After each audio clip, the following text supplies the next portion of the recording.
Okay. It's good enough. Okay. Yeah. All right. Wait, do we, I can just not play it. No, I think it's a fun idea. I don't write. Are you playing Blackbird? Anyways, here's Wonderwall.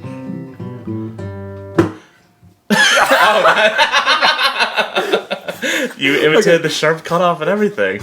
Yeah. Okay.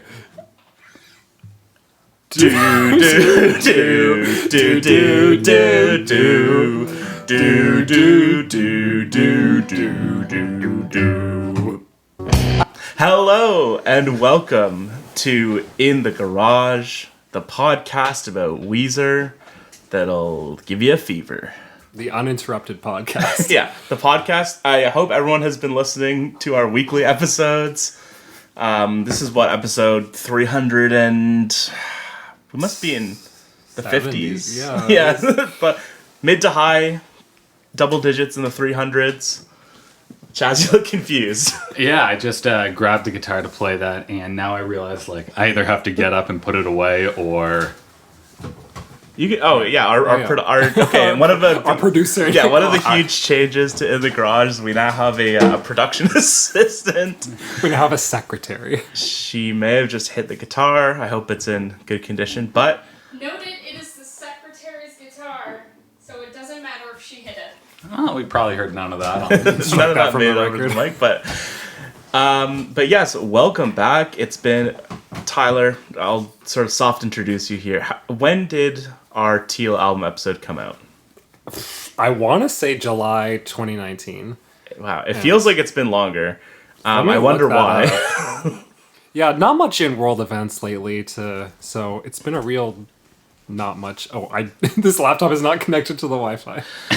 Never mind. Well, we have no way of finding that intel. But the point is, it's been quite a while.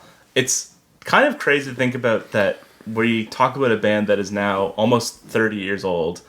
And since the last time we recorded, which was about 2 years ago, we'll say, they have put out 3 They have albums. not stopped. And are going to band. put out another one, which we can talk about shortly. But like we've talked about before, this is In the Garage. It's a podcast about Weezer. Hopefully all of our faithful are coming back. We were talking about this off mic, but it's nice to imagine that there's Faithful at least repeat listeners. there's at least one person in the world who's going to see that this episode came out and be like, holy shit, they did a new episode. And so if that's you, 1, leave a comment. We love to hear from you. 2, thank you. Yeah, you called the old episodes evergreen, and I think that fits because people continually are they're trickling in. It's not crazy, but Our secretary has come back with a a pizza. ginormous slice of pizza. But we're here today to, of course, talk about the 2019 Weezer album, Weezer, parenthetical, The Black Album. Which, that came out in March. Interesting. We've done a lot of research for this one. March 2019? March 1st, 2019. Then why Where did we were take we? so long to get to it? Because we were very lazy. Even before we were separated by geography and by time.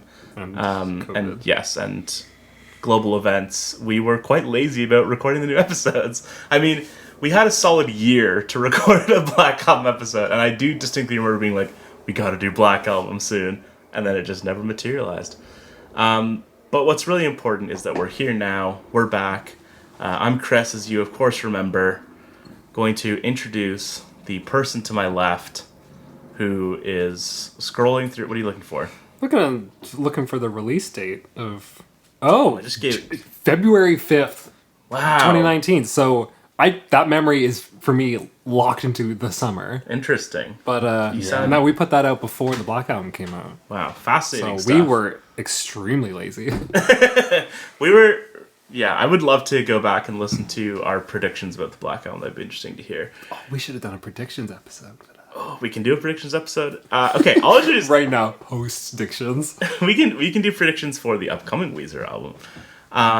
But like I said, I'm going to introduce the man to my left, the person who has really just is a great guy and a real sweetie. I haven't seen him. So for those who aren't aware, this is actually our first physical gathering since COVID. And one of the first times we've seen each other since we recorded that episode, probably, because we did not live in the same place during that time and continued to not live in the same place. When was the Brockhampton concert? Was that February?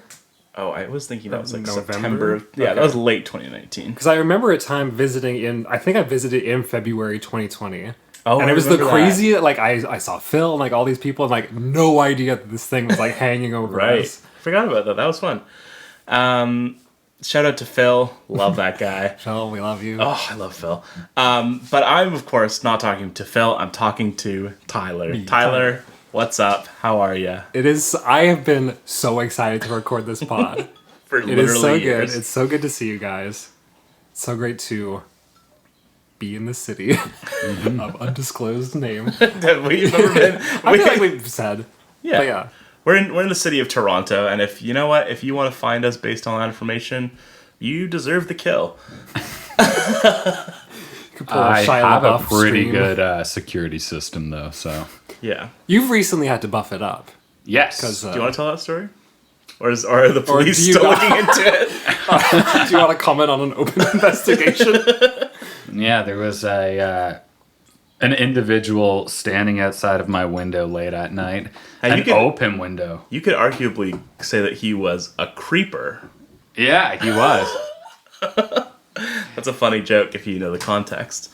Yeah, I didn't go into context at all, did I? My girlfriend was playing Minecraft, and this dude was staring in our backyard window, watching her for a while. And I don't know, weird, kind of weird having someone look into your house. I would call that weird behavior. Yeah, it's kind of wild though, because you don't know what you're gonna do in a situation like that. You're like, oh, I'm gonna be a badass. I'm gonna go grab a knife or a baseball bat and run outside. No, Or a Weezer LP. oh no, those I gotta protect those. You only have a few copies. I will say, earlier today when we were listening to this album, we were trying to look at the track listing because it is gray on black font and is impossible to read on the CD. The person to my right said, let's get some vinyl out, and pulled out 2 sealed LPs of the album that we are here to discuss today. Weezer, brackets, the Black Album. And of course, if you hear that descriptor, you know exactly who I'm talking about. It's the Weezer geezer himself, Chaz. The man himself. I am the oldest here. Sure. I guess that's true. Yeah. By a slim Yeah, margin. someone has to be. Yeah, Chaz. I'm beating everyone by at least a year. Sure. Chaz, how are you doing? What's new in your world? I guess since our last episode, a lot. I've moved cities twice, graduated school, got a job. Other than that, really nothing. What's going on, right? Yeah, well, you were telling me that was the Age of Empires 2 remaster released during that span of time? Or was that already out when we recorded? I don't know. The HD version was out, but then they put out Definitive Edition a couple of years after that, and that probably came out within the last couple of years. Yeah, there's been some exciting tournaments in I've that. been thinking about buying that game. Yeah. Overwatch it's, is getting pretty old. If you want to play online, it's kind of... At that point that it seems like Fortnite's out. You go on, everyone's absolutely insane. You're like, why? I'm not going to play this. How am I supposed to get good at this playing against these people? But it's fun to play the campaigns. Age of Empires 2 has a very good single player. But we're not here to talk about that. We're here to talk about Weezer, parentheses, the Black Album. It's more my thing, but thank you. So we're all back together, and of course we are reunited by Weezer to talk about the Black Album. 2019's the Black Album. Let's just catch up on some Weezer news. There is a lot of that. Yeah, they released 3 albums. So we got Weezer, OK Human, and Van Weezer, which came out in May? That sounds right. We've done our research. And then I was just informing the guys who had not heard about this that we're going to get, in some form or fashion, we're going to get some new Weezer next year, it sounds like. In classic Weezer fashion, it's unclear what is coming out and when. Despite being in constant contact with their fans, we are perpetually confused about what the band is doing. Yeah, Yes. despite giving out actual release dates and then like those days coming and going and nothing. Although that's been understandable with 2020. But Weezer was in the habit of doing that Yeah. long before. That was the whole thing that with that the reason this album is called the Black Album is because it was meant as a direct Right. counterpart and follow-up to the White Album, which was released at least 2 years earlier, probably 3 Oh years earlier. god, yeah, 2016. And then there were 2 albums released in between those two. One of them was Teal, so I doubt they. You throw that together in over a weekend. Yeah, Teal really feels like an album that was put Real together in Friday a to weekend. Sunday. affair. Get there Friday night, leave Sunday afternoon. Rivers, he comes off as someone who enjoys just trolling reporters and just saying whatever random thing pops into his head. And that's been going on since like 1994 though. Like before most of us were born. All but one. Famously. But yes, according to Rivers, we are either getting 4 new albums next year or 1 album which is going to be released on January 1st. So those are the 2 options we get. It's apparently called Seasons, SZNS. Sorry for the Americans out there. Produced by Jake Sinclair, one of their... Oh? and also Susie Shin, who produced Van Weezer. So, we'll see how that goes. Yeah. We'll talk more about... Who produced Black Album? I can tell you right now, it was produced by... What's his name? Dave? By Sitek? Dave. Or Sitek. Sitek? Ah, okay. From TV on the Radio. The guitarist from TV on the Radio, who has produced some other stuff. Nothing that I can really think of off the top of my head. But yeah, and it's really weird because, think about a guy who made music for TV on the radio. Imagine you're that guy, and then you come in and they're like, here's our album, Weezer's The Black Album. What do we do with it? I would be very interested to hear what he thinks about this album. But let's jump in, or at least get ready to jump in. So, like I said before, Black was meant to be the counterpart to the White Album. I remember very specifically the big thing that was talked about at the time was, so Jake Sinclair, who produced the White Album, it was that was Jake got a lot of what he wanted. We've talked about this on previous episodes, how Jake Sinclair is He's very in tune with the fans. yes, he is a And he's- Weezer fan. Yes. His sensibilities tend to align with the fans. He wants Weezer to go more towards their older style. And so when this album was announced, it was White Album, Jake got a lot of what he wanted. On this album, it's going to be all me, Rivers gets what he wants. which just sounds like a bad idea, and we'll talk about how it panned out. But yeah, so the big sort of top line ideas from this album was it's more poppy, obviously, more synth. I mean, almost none of the instrumentation on this sounds real, I will say. A very synthetic album for sure. Yes, he described it as the sound as being Beach Boys gone bad. Yeah. Would you say that's a fair characterization, Chaz? Yeah, the latter half of it, that's for sure. But yes, right, there was this whole thing about how Pacific Daydream, it was he had this Dropbox folder called Beach, and then Right, and then he was working on Black, but then the Beach thing filled up faster than Black. Anyways, so it came several years later. Let's talk about the cover. And how bad it is. It's really not a good cover in my opinion. Yeah. I think it's an interesting cover. As we mentioned, the back cover, you can't read the track listing unless you were maybe shining a flashlight on it directly. Well, I mean, I've got some thoughts on that. I mean, I'm holding the CD right here, and as we all know, CDs have a nice plastic case in front of the card or paper in them. So just trying to look at it, I'm only seeing my face in it. I can't see shit. There's some random white blobs in here. Maybe that's the idea, is that when you looked into that see jewel yourself. case, you... Yeah, it's like that Time Magazine Person of the Year issue with the mirror on the front. 2006. We all get to be our own Hurley album cover. That's exactly right. Yes, it like as you say, the glare from the jewel case is significant.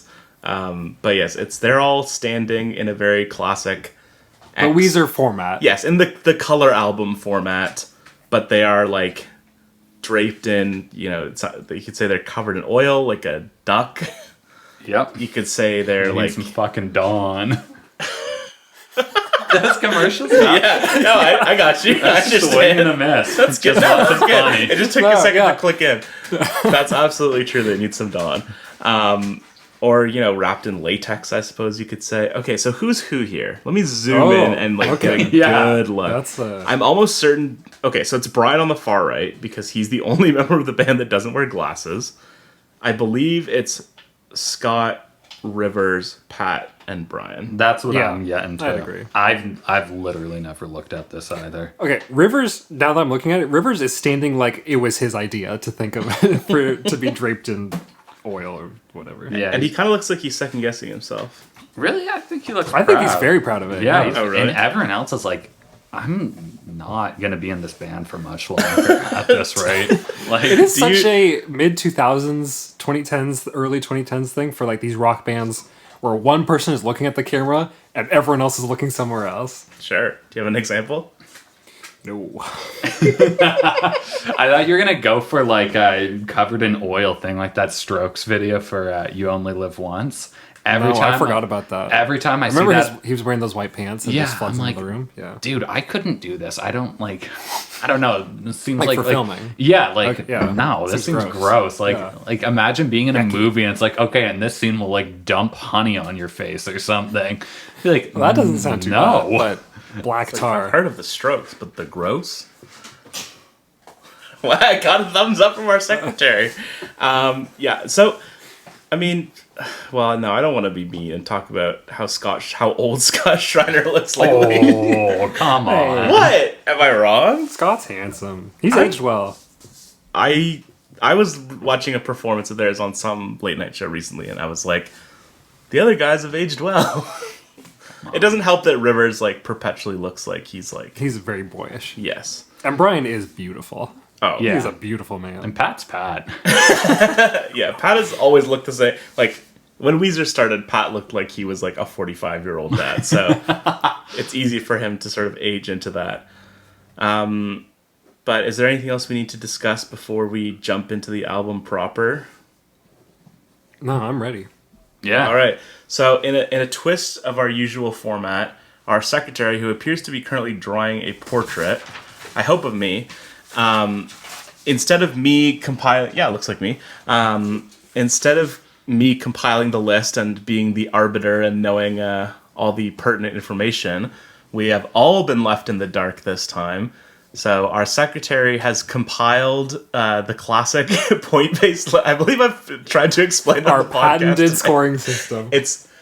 It's a perfectly sensible system, but I feel like there are maybe like 5 steps of it that can probably be cut out in some way or another. If you know how to average 3 sets of numbers, please let us know. Yeah, we're finding it downright impossible. But yes, once we managed to explain the format, she very ably put this together for us. So we'll throw to our secretary, who will not be mic'd. I mean, if you want to scooch close to this one. Sure, you can scooch. And you, do you want to be named secretary? No, I'm secretary. Okay. My Like the name horse. is secretary. All right, so we start from the bottom. Yes, we're Yes, start at the bottom. I cannot stress this enough. we were very, very clear with the secretary. All right, on so- thread of pain. And just read the bottom. Don't work your way up. Only one track title. It's going to be the bottom track. We will ask you to move up the list. Okay. And like, I know we're being very rude to you, but also like, This is standard. this is very important. This is much better than my father's, so that's Oh okay. wow, secretary lore. Okay, secretary, please read and only read the number 10 song from the Black Album. Well, that's a predicament because the number 10 song is tied with the number 9 song. Okay, well, give us both, and then we will discuss. I feel like our usual method is we discuss the 2 songs and then we vote. We have a shootout. Yeah. Right, And our classic shootout. We're just trying to remember the format of the podcast. We forget what this podcast is. Yeah, but Okay, Secretary, please provide us with the number 10 and number 9 songs. Number 9 and number 10, both tied with a total of 26, is Piece of Cake and Zombie Bastards. Okay. I believe were these your bottom 2 or in your bottom 3, I assume? I think mathematically they have to be. Let me check this out. Yep, time to consult the list. It was hard to wait. What? That's true. We can't see the list. Sorry, Secretary. Yeah, these were precisely my bottom 2. These Piece of Cake is in my bottom 2. These were not my bottom 2. Ooh, interesting. Would you like to start and talk about Piece of Cake and why it's not in your absolute bottom? Who said it wasn't in my bottom 2? Oh, I guess You mathematically. just said that. Didn't you just say that? I said the 2 of them weren't both in my bottom 2. Only one of them's in my bottom 2. Okay, talk about the one that's in your But bottom you 2. are absolutely right. Piece of Cake is not in my bottom 2. It's number 3. Yeah, I mean, there's some songs on this album that are fairly forgettable. I spent a lot of time deliberating over my bottom Lots 3. of thoughtful expressions Yeah. coming from your end. Yep, as we listen. I spent more time thinking about the bottom track listing of this than I did the top. I felt like the top jumped out to me more. But I had this at my 3rd. And before we started recording this, we had listened to the album, and I had to go back and re-listen to both these bottom 2 songs quite a bit. Just because, I mean, they're not terrible, they're not offensively bad, but I don't think they bring a whole lot to the table. I felt that Piece of Cake was better than Zombie Bastards, though, and I don't know, I found it a more melodic song, it was more fun. Zombie Bastards is just kind of cheesy in some ways. It's very cheesy. It reminds me of that song Billionaire. Oh, yeah. By Travie McCoy, I believe. Was Mike Posner featured on I that? thought it was Bruno Mars. Oh, yeah, maybe. Yeah, he sang that line that everyone knew from it. I want to be a billionaire. Yeah. So that's freaking bad. So maybe we should talk a little bit about. I feel like there are like maybe 2 or 3 different kinds of songs on this album. These both I think fall into the type where like it sounds kind of like Pacific Daydream. Yeah. Like they're sort of like maybe 70s-ish, like almost like the Zombie Bastards even, or like I don't know, like the Faces or something. I'm kind of reaching here, but like Very 70s drumming, I want to say. Yes. It's very... I don't know how exactly to describe that in more detail, but the drums are very crisp and very tight in the mix in the way 70s drums are. It really does seem like they're doing a lot more interesting stuff when it comes to percussion on this album, and I felt like they did that a bit on Pacific Daydream as well. Yeah, I feel like there's a lot more percussion heavy songs in this album where they kind of rely on that beat like this one, and I'm sure we'll discuss it in other tracks as well. Oh, there's a few other songs where I have notes about the drums specifically. Yeah, I mean, I find maybe less so Zombie, but I find Piece of Cake a very like musically meandering song and rhythmically meandering. Like it doesn't musically resolve. And it's just like it's in no rush to get anywhere. Yeah, I felt it was slow to get to the points that were mediocre. Yeah, really like the chorus is maybe the part I like the least. Like I think the verses are okay, like, and if it like went somewhere interesting after that, I might be more inclined to like it. But I find the chorus very, very boring. Yeah, I have no disagreements on that. I find the way he sings with those pauses really like reinforces the idea that he wrote it on a spreadsheet. Yes. They're like, let's do tab hard drugs, you know? Yes, filling each word, filling like one box on a table. Yes, there are a lot of pauses. Like there are probably like 50 total words in the song or something. He takes so long to deliver them. Yeah. So yes, it's some problems there. Co-written by Josh Alexander, who I don't know who that is. He's worked with Demi Lovato apparently. Good for him. Played George Costanza on Seinfeld. Now, Zombie Bastards. Which one of you ranked that one a little? Wow, the writer of Zombie Bastards has also worked with Demi Lovato. Fascinating stuff. Cutting edge. So, who wants to talk about Zombie Bastards? It's my least favorite song, I will say. It kind of like, it's weird for me because my one note is that it functions in the track list like Beach Boys did on Pacific Daydream. By that I mean it's the second song, right? I guess but it's Occupies the second it's place. like a big single with such a weird similar, like with other things sampled in there. Mm-hmm. And they're going for a very big, single style sound, and all I can think is this about Minecraft? Literally, Where did this come from? Like, that's another big spreadsheet song of like, Rivers, what are you talking about? It has a cuss word in the title. It is worth saying. Bastard. Not with E, like Quentin got around that. Yes, that's true. When I was writing my It is list fully spelt out. when I was writing my list of songs, my bastards did autocorrect to bastards. Yeah, I mean, this is, yes, I don't really know what this song is about. Like, the lyrics don't seem to have a ton of relation to each other. Like, he's talking about how music saved his life, and then he's talking to these who are the zombie bastards? I guess that's the question. Yeah. I don't know. Is that like a euphemism for like record execs or like, I don't know. That seems like music critics. Music critics. I could see that. Yeah. I feel like in 20 or whatever this was written in 2019, that's probably more of an issue for musicians, going from like the 70s all up until maybe 10 or so years ago. It seemed to be like the hate tracks seemed to be targeted at like record companies and the executives, management, all that stuff. But now it seems more like critics are the target of tracks like that. Absolutely. I think that's become more acceptable too, especially maybe because of like rap, and I guess just the way that you could put out diss tracks with that you don't really work so well with like rock or other kinds of music. Like, right? do you mean like just like having a song that's like about criticizing someone? Yeah.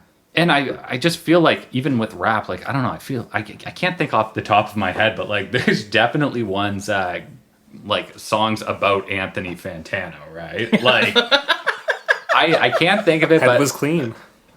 What's that? That's from Brockhampton. Okay. That's a Merlin verse. Wait, what's it called? Merlin Head was clean? Yeah, Head was clean. Tony Fantano. That's funny. Yeah, I mean, I don't know. I don't know what this song is about. I doubt he knows what it is about. Yeah. It's also like zombies. Like, isn't that a little bit Yeah, that's early to mid 2010s that we were talking about very, zombies? very 2009. Very Walking Dead. Yes, yeah, exactly. Walking Dead, Nazi zombies, Minecraft. World Yeah. War Zed. Z with Brad Pitt. Also, but so yeah, it's that to me, I think, is why like I like it the least, is because like it just feels like so like creatively bankrupt, both lyrically and musically. But then like people seemed positive. Like, I was reading reviews of it and people were like, oh, like it's got a fun chorus, like it's, and like I'd say everything. I sort of talked about this, I don't remember if we were already recording, but like none of the instruments on this album like sound live. Yeah, like This- what I can't even think off the top of my head like what's playing in there. Like, it's None of the mostly- instrumentation stands out. There's in any like way some at acoustic all. guitar, some interesting percussion, and then like not good lyrics. Yeah, like the main line is like, it's like either an acoustic guitar or like a ukulele or something. Yeah. Just everything just sounds overproduced on this record to me, which I think it depends a lot on the song, how much that actually works. And then in this situation where it's like trying to be like sort of just like, it almost gives me like Jason Mraz vibes sometimes. Absolutely. Yeah. I see where you're coming from on that. Yeah, I felt like a lot of tracks off this one and Pacific Daydream as well kind of had a more radio-friendly vibe to them. which I don't think is inherently a bad thing at all. I think Pacific Daydream did it really well with. Yeah, you lean into the being sugar pop. Yeah, no, they had some songs on there. I think I said it in the Pacific Daydream album that sounded like they could have been like Ed Sheeran songs, like a couple songs towards the end. I think this one is kind of going for that sound too, but I don't think it's there. Kind of gets the worst of all worlds, kind of Really the sugar does. pop, but also having these parts where the guitars and drums do like turn up and get very 70s loud, but it doesn't mesh very well. I want to know why you would go that direction and try to make a song that seems more radio friendly, put it out as a single, and call it Zombie Bastards, and have that in the chorus. Like, are you trying to sabotage yourself? Like, It's true. Like, are you trying to write a song and then you're like, oh, well, it wasn't a hit, and then you could blame it on like other reasons why, but you just sabotage it yourself, because if you didn't have an excuse, like, you're like, I just wrote a terrible song that didn't succeed, you're including kind of that like poison pill in there where it's like, You're suggesting he deliberately named the song Zombie Bastards in order to have plausible deniability as to why the song was bad? Because I'm not questioning it. I think that's a good take. Yeah, just very, very strange. I had a thought about it that has left my mind. I think that's kind of the same thing that Weezer's been doing, not necessarily with like poisoning their own songs, but this kind of follows a few themes of like releasing the not good songs as singles, because this album's got some really good songs on it, and I just don't think this is one of it. And again, with like the lyrics, how they just seem so mismatched. Like, he thought of a cool lyric, wrote it down, and then just took a list of all of them, compiled them into a song, and none of it makes any sense. Yeah, like the lyrical climax is, what is it? Drink a Sprite. It really feels like Weezer's been doing this since Make Believe. Even like some stuff off Blue and Pinkerton and before. Like some of the stuff out of like El Scorcho. Some of those lines, like, what are you talking about, man? Like, yeah, it seems like that might be what Rivers was talking about when he said like, oh, White was giving what Jake and the fans want, but this album I get what I want. He wants to put lots of weird lyrics in where you have like Tennessee Williams, reading Mary Poppins, all that sort of stuff. Like, yeah, he really just wants to talk about a bunch of random stuff. Not all lyrics have to or should be some cool, deep, like, although thing. he does do some deep ones that I really like on this album, and we'll get to those later. Cool. I think he can do it. Yeah, I find, well, with one, I'd say major exception, I think a lot of times the songs I appreciate more on this album are the songs that feel like they're about something. I mean, like, I think I know what our number one is, and like that is a song where the verse and the chorus, it's about something. It has a point of view, like it comes together, and like it makes for a much better song, like especially lyrically at the very least. Not to tease an episode down the line, but when we were talking off mic about Van Weezer, I was talking with Chaz about this, and one thing I find about Van Weezer is that it sounds very flat from like a mixing perspective. Like when you would expect the guitars and the drums to be extremely punchy, they just feel very flat to me. Like even if like you turned it all the way up, like it wouldn't be like a song you would bang your head to. It sounds like a very flat. And I think this album is where that problem starts, and it's like a problem that carries over into their subsequent records. That and Chaz was suggesting like maybe it's because they're mixing for the radio, and so they don't want like a booming low end or something like that. But yeah, I don't know why it sounds like this. No, it's a very weird, if we're getting into mixing, it's you're weird the mixing aesthetic guru. decisions here, because they go back and forth between clearly like 2010s kind of electro hits, and like the way the synths are supposed to fill up the whole sound, and then going back and forth between that and 70s rock and Piece of Cake, especially, really falls flat. I gotta give it, personally, if we're going into like comparing the two songs directly, I have to give it to Zombie Bastards just because it keeps up the pace, and Piece of Cake drags so much that I really cannot stand it. Yeah, like I said, these are my bottom two, but I think Piece of Cake is like a good song that they fail in the execution of, or at least like, you know, a solid song. Whereas I think Zombie Bastards is just like very much doomed from the start. Like there's no piece of it that like I like can really hook onto and be like, this part's good. Like Yeah. it's just like, oh, like I don't like the chorus, I don't like the lyrics, I don't like the instrumentation. So like, what is there?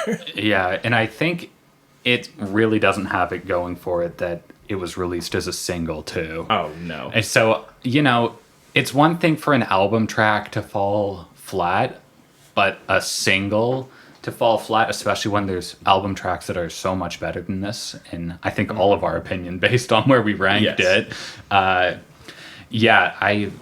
If you're looking at it with that context, I think I have to give it to A Piece of Cake for being the better track out of the two. Yeah, just to, you know, give a quick refresh. So the way so when California Snow came out, it was not billed as a single. Mm-hmm. It was just like a Lucy, basically, right? It was for a movie, the movie Spell, which we have no information No one about knows anything because about. it does not have a Wikipedia article. But yeah, so California Snow comes out in September of 2018, so that's what, like about 6 months before the record comes out.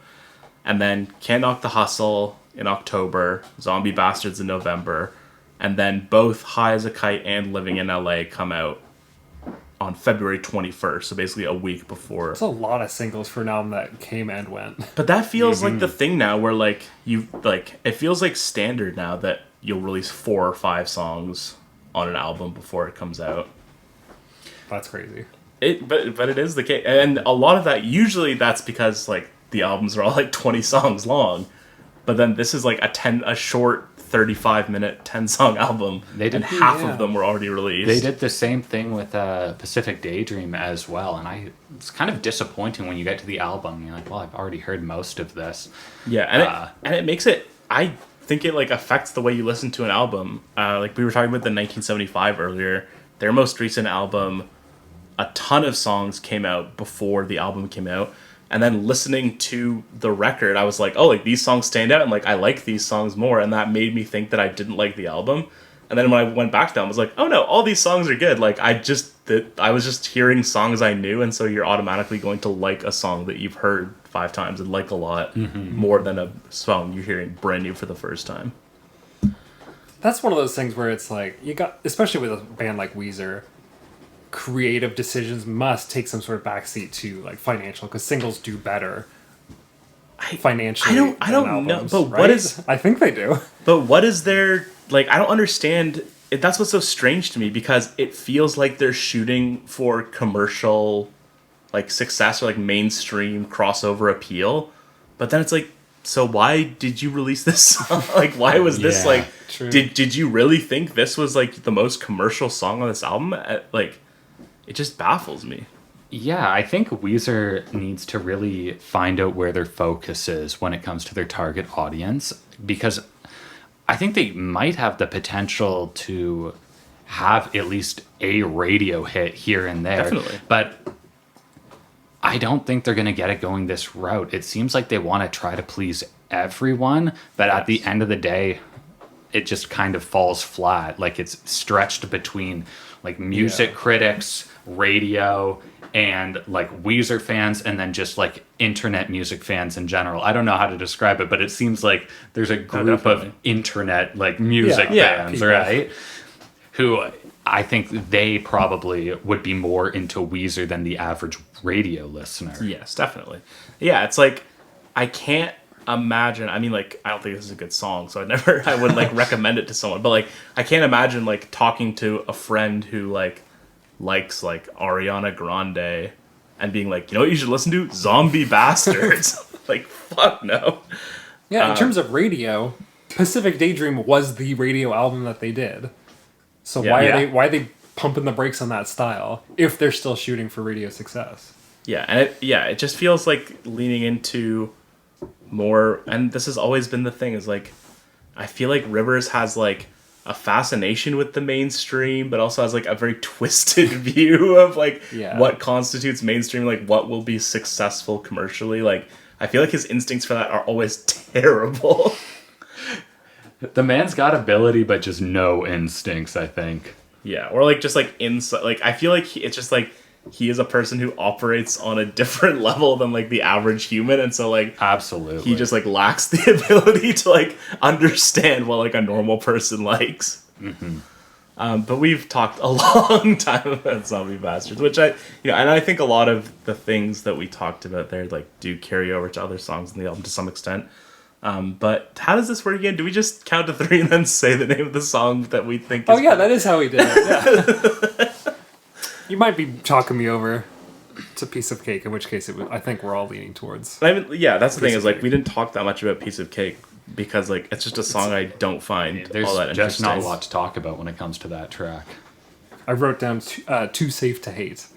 Yeah, Even Yeah. though I hate his vocal delivery, I think that absolutely falls flat, but the rest of the song, it's so milquetoast, you know? Exactly. Yes, That, this you is. can't. I think and I think Pacific Daydream is milquetoast in some ways. I think the song rating is better, which is naturally going to make it a better album. But I think really, you think of White, which has like 2 of the singles were Do You Want to Get High and Thank God for Girls, which are really weird songs. Yeah. And it's like they've made nothing that weird since then, I don't think. I feel like Thank God for Girls is more in the style of Pacific Daydream and Black than... I feel like that song was kind of a forerunner. Yeah. Test the waters a little to see where But then they're like going. that song still has like big drums and like That song's a big guitar song. yeah, exactly. With a It ton has of that rock guitar line. energy. and like Very it seems, operatic, too. Yeah. And it's like if you want a mainstream sound, like you should be going for like a big sound, but then like you're moving away from guitars and away from like analog instruments as a result. Like it's very strange. Anyways, so I think the way this works is that we count to 3 and we name the song that we prefer. Yeah. Oh, and it sounds like we're generally in agreement. I feel like we're all leaning I towards feel like the same this song. always happens where it's just like we've had a full discussion about this. We all understand where everyone's coming from. We're still gonna count it out and say it out You loud. gotta shoot it out. Okay. 1, 2, 3. Piece of Cake. Wow. So Piece of Cake is officially number 9. Congratulations to Piece of Cake. Zombie Bastards, you are Down at the 10th. the worst song. Let's call on our secretary again. And we'll return with our number 8 song right after this break. We could very quickly. We can do that, but I'm send in the National Guard, it would be over. There'd be no problem. Okay. But they don't want to accept the National Guard. You have repeatedly criticized the vice president for not specifically calling out Antifa and other left-wing That's right. extremist groups. But are you willing tonight to condemn white supremacists and militia groups and to say that they need to stand down and not add to the violence in a number of these cities, as we saw in Kenosha and as we've seen in Portland? Sure, you Biden can do that. Specifically But do it. I Go would ahead, say, almost Criticizing everything I Antifa. see is from the left. This episode is brought to you by Papa John's. Loot Crate. Thinking of things that used to be popular. The Humble Indie Raid Bundle. Shadow Legends. Yeah, Game of War. All the classics. Welcome Yeah. back to In the We have Garage. so many sponsors, but we're not here to talk about them. No, we're here to talk about Weezer. So we've just discussed 2 songs. Let's talk about a third one, why don't we? I don't see why not. And let's bring back our secretary to tell us about the 8th ranked song. Here she comes now. The 8th ranked song is The P Who Wanted E. Sounds about right. Well, during that break, we saw the you two that wanted P. 2P. Yeah, the that wanted P. But now we're talking about the Prince who wanted everything. I'm surprised. This is solidly in the middle of my rankings, but I imagine you guys have it lower. Yeah, I mean, I put this as my bottom track. This is my bottom track as well. I felt that I think this is more boring than Piece of Cake. Absolutely. And I think that it's not necessarily offensively bad, because it's not. There's really nothing wrong with it. It's just so boring and slow. The instrumentation is so flat. Yeah, there's really, like, every time I listen to it, I'm like, I don't know, like, what's going on here. I remember reading people's rankings of this when it first came out and seeing some people being like, yo, the Prince that wanted everything, that's like up there. And I don't see any real redeeming qualities about this track. Chris, why don't you chime in? I mean, the thing is, like, so I feel like the main, and this is something that we talk about all the time on this podcast, is... Whoa. Are you about to talk about failing in an interesting way? That's exactly what I'm about to Succeeding talk in about. a boring, predictable way? That is exactly what I'm going to talk about here, because, and I think the delineation is very clear on this album, because there is a song I have ranked quite highly that I think is arguably a bad song that I just find extremely interesting, which we'll get to. But yeah, this song I think is just like fine. Like, I mean, like the chorus is kind of alright. I like that little like he do do do do do do. Like I think sort of that's Well, so when you say it like that, it still sounds stupid. and like I understand, think it's boring. Like I don't think it's not boring. But you know, like it's jaunty. Like it has some fun. I like the Prince Who Wanted Everything. I think is like an interesting lyrical hook of it. More so than a lot of songs on this album. Die, Die, You Zombie Bastards being one of them. One of the worst. Like, I mean, again, what exactly is it talking about? I guess he's sort of talking about himself, where he's the prince, and he, you know, it talks about he tried to save the world with funk rock riffs, I guess. No, I thought my read on it is he's talking about capital P Prince. 1999 of Purple course. Rain. Oh, interesting. Well, they That talk was about- always, because that's the Red Corvette reference. Yeah, oh, well, that makes way more sense. Yeah. Oh, 'cause, okay, like- well, That is always the read I took, and His Paisley Bones, yeah. that never made any sense to me. 'Cause this song gets me going, like, in what way did he or Rivers Want everything. want everything? yeah. Well, like, I mean, like, I can understand, like, Rivers kind of wants everything. Like, I think Rivers is, Oh, like, you know the what? definition Yeah. of I guess wanting he to does have want it both everything. yeah, we ways. just spoke about trying to appease everyone with these tracks and then having them fall flat. Yeah, I mean, like, it's kind of rude to talk about, be like, yeah, Prince, like, he's fallen so far, but, like, a he's dead guy. Fucking died. Yeah, that's the lowest you can fall. Yeah, I mean, like, I can't imagine this being about Rivers, but maybe it, or about Prince, rather. I had never thought about it being about Rivers, and let me pull up these lyrics here, because that's a very interesting. I mean, it doesn't really make sense either. But He's like, talking about himself. Look at him now. Look how pathetic he is. well, kind of like, I mean, like, I think he is very, he will write songs like that, I think, a lot, where he is, like, very self-critical and, like, self-loathing. I mean, like, I think Rivers' is, like, default state is self-loathing in a lot of ways. So the bridge is like, because life will make a beggar of rich men, bring the sovereign to his knees, and all the gold and all the platinum melting like a chocolate sea. It sounds like he's talking about, like, the character of the prince is like, oh, like, he's failed, like, Yeah, he, like, and- tried to be a And hero. gold and platinum, like, that is a music, Yeah. know, Right. a best-selling, he has platinum awards. Right, exactly. But then it's like, so is he talking about Prince? The only way to escape is to dance in the flames. Like, are you saying that Prince is in hell? He probably is. I don't think Prince was much of a Christian. I mean, I don't know much about his personal faith, but I mean, If he was a Christian, he cannot have been a very good one. it's true. He probably sinned a lot. But yeah, I mean, like, and I guess, like, that, the sort of the idea of, like, kiss the ring, secure a bonus check, and they leave the prince behind, like, sort of like, you have, like, the classic posthumous album kind of thing, where it's people sort of trying to make a buck off of renewed interest in your work while you Yeah. are dead. I feel two sorts of ways about that. Like, I- I love Prince's music. Like, oh, now I get to hear Prince's music all the time. But also, that he stood so firmly against having his songs on streaming services. Yes, he was a very, like, anti-commercial artist in a lot of ways. Like, would go out of his way to avoid being more popular than he already was. I mean, I don't know that much about Prince. Maybe that's also why I didn't make that connection. Mm-hmm. But reading the lyrics, I do and I don't understand how it could be about Prince. Yeah, I think one of the worst parts about Weezer is that, sure, this song could be about Rivers, this song could be about Prince.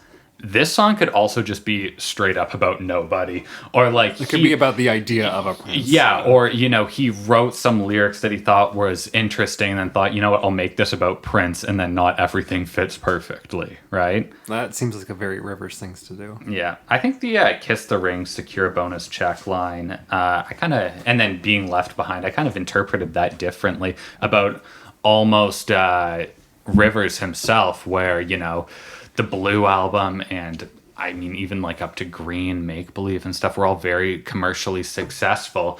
And so that's like him kissing the ring and like getting his check and then being left behind is something more along the lines of like, hey, I'm still making music. I made you guys all this money. And now that we're not as commercially successful, you're just going to say, see ya, bye. We don't care anymore. Like this, I know we just talked about how it's become so much more popular to hate on critics than the record industry, but this one seems like no, that's on my mind. Definitely you brought that up. I hadn't thought of that, and Weezer specifically seems very stuck on this idea of beefing with their own like management label, when other artists are definitely very focused on, Pitchfork. Actually, no, the new Weezer. There's a new Weezer song out that I just listened to on the way here, where he complains about both. He complains about Pitchfork. Doesn't he call Pitchfork out by name in the song? I forget which one. I mean, rightfully so. Pitchfork is worth hating. Pro Weezer, Absolutely.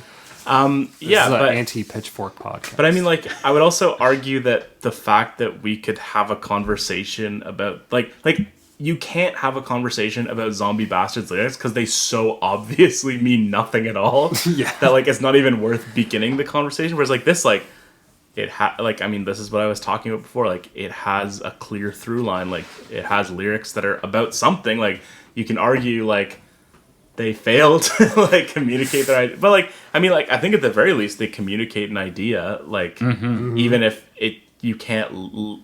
Definitely 100% literally take it as this is about one person, another person, or a situation.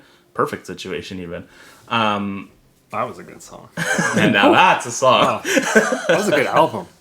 And maybe that's damning with very faint praise that having a song that is consistently about things. It's about something through two verses and a chorus. You gotta give it that. Yeah, but it's like I do have to give it that because there are songs on this album that do not succeed at that. I don't really want to hate on this song. I don't really want to hate on necessarily any song on this album. Like I ranked Zombie Bastards higher than this just because I thought musically it was more up tempo and a more interesting listen. But I mean, talking about this, I enjoy talking about this track so much more than I did talking about Zombie Bastards or Piece of Cake, even though I did rank it at its lowest. I think lyrically this is better than either of those tracks, probably. Definitely. Even though I would call the lyrics a failure because we do not know what he's talking about. Well, I don't think that necessarily... It's interesting. It's kind of got that, like, tale as old as time about Yes, it is definitely the idea of a motifs. prince is obviously going to have like a very classical, like almost fairy tale-ish motif. Which I mean, I felt like this song kind of like musically gave me those vibes. Like parts of it sound like almost some old like folk or like some European like folk song. I just think about that when I hear it, and then with it being like about a prince, like that just kind of cements it. And then it being like a tale as old as time, like literal like biblical stuff like in there. Yeah. What if it's about Prince David? Famously, he was literally the one guy who was famously not a prince. Prince. What prince is in the Bible? Prince Philip. From the Bible. Yeah, he's old as fuck. Prince Charles. He's the prince who wanted everything. And he probably got it all too. Gosh. Paisley Bones. What does that mean? He had a lot of bruising. He's got one Paisley bone. Oh gosh. Any whomst. But yes, we can... I think this song is about Prince Charles taking his pants off. Yeah, absolutely. Yeah. But yeah, I mean, like, do you guys have anything else that needs saying about the song? Like, I mean, like, Tyler, I feel like you haven't talked much about sort of where you have it ranked and why. But you're sort of on the same page as Chaz. Yeah, it's at the bottom. And, like, the lyrics... You made the point, like, not understanding what a song is about doesn't make it bad, but it's like this song is very clearly mixing a few different metaphors, and like Yeah. none of them map out in a way that tickles my brain at all. It's like, oh, it's either the prince, prince, or a prince, and in no way does the song. It's so repetitive. And it's like, Yeah, oh, this it guy, is. he wanted everything, that's it. And the instrumentation is just so flat. The guitar playing, it feels like the guitar playing. It's that rhythm of. You sit down to play a guitar and you're like, no, that's too obvious. I can't play like that. Oh, I was gonna say like it sounds like everyone was sitting down on like a sofa when they recorded this. You know what, guys? Let's just run through something just to get on our feet. We'll Like, I record mean, like, an actual obviously, song like, yeah, later. like, this is going to be on the album, but yes, I completely understand your point about the instrumentation. Like, it's very, I mean, like, it's not as meandering as Piece of Cake, but it's very just like, doot, da doot, da doot, da doot. Yeah. Yeah. And then it literally does that at points. It does do-do-do's. It's interesting because I do feel like we generally have the same feelings about it, but maybe I just like... You're very forgiving of it. Yes. Yeah. I think because just like I find the do-do-do's and the chorus like at least a little catchy, which I think is not true of a lot of songs. I mean... You guys are going to be mad about where I have certain songs. Oh no. Okay. Save it for the pod. But let's move on to the number 7 song in our ranking, and we'll turn again to the secretary to give us that intel. All right, so there is a tie between 6 and 7 with Too Many Thought and High Kite. Okay, so Too Many Thoughts in My Head and High as a Kite Whoa! tying for the 6 Hey and now. 7 spot. What And happened here? I alluded earlier to that people would be unhappy with where I have certain songs. And this is the one I was talking about, High as a Kite. So Tyler, this is quite high on your list, correct? Like a kite. Yeah. Kite height works on this list because it's at my number 3 spot. Wow. It's bronze. And tell us about what you like about High as a Kite. This song is about something. Like, the lyrics cohere, and Rivers definitely succeeds in delivering an emotional point, and I feel like the music does follow. This is the most, I think it's probably the most white-like song on this album. Absolutely. And I really enjoy it. I think it works. I feel like this confused sound, we were saying there are parts where how confused the sound is gels, and I feel like how minimal it is does work, and it's not musically confused. It is a piano, some guitars, some drums, and the vocals, and it all coheres, and I like it. I agree. I think this is an example of a song where I prefer the verse to the chorus in it. I don't think there's anything wrong with the chorus, but it's a little slow and boring for me, the chorus. I've got this ranked as number 5. I think it's a pleasant song. I enjoy it. I really like as I said, the verse to it. I like the melody and the way he sings it, and I guess how like happy it is. Like, I think I'm going parasailing. I don't know. It's fun. It's pleasant. It's pleasant. There's a bit of a melancholy, bittersweet note in there that it seems like he doesn't hit that note too often, and when he does, he's very good at it. I don't know how to explain it. Like, if you were like losing your memory, or like it kind of has like an end of life, like Sort of nostalgic. yeah, where it's like you know you don't have much time left, but like let's enjoy it.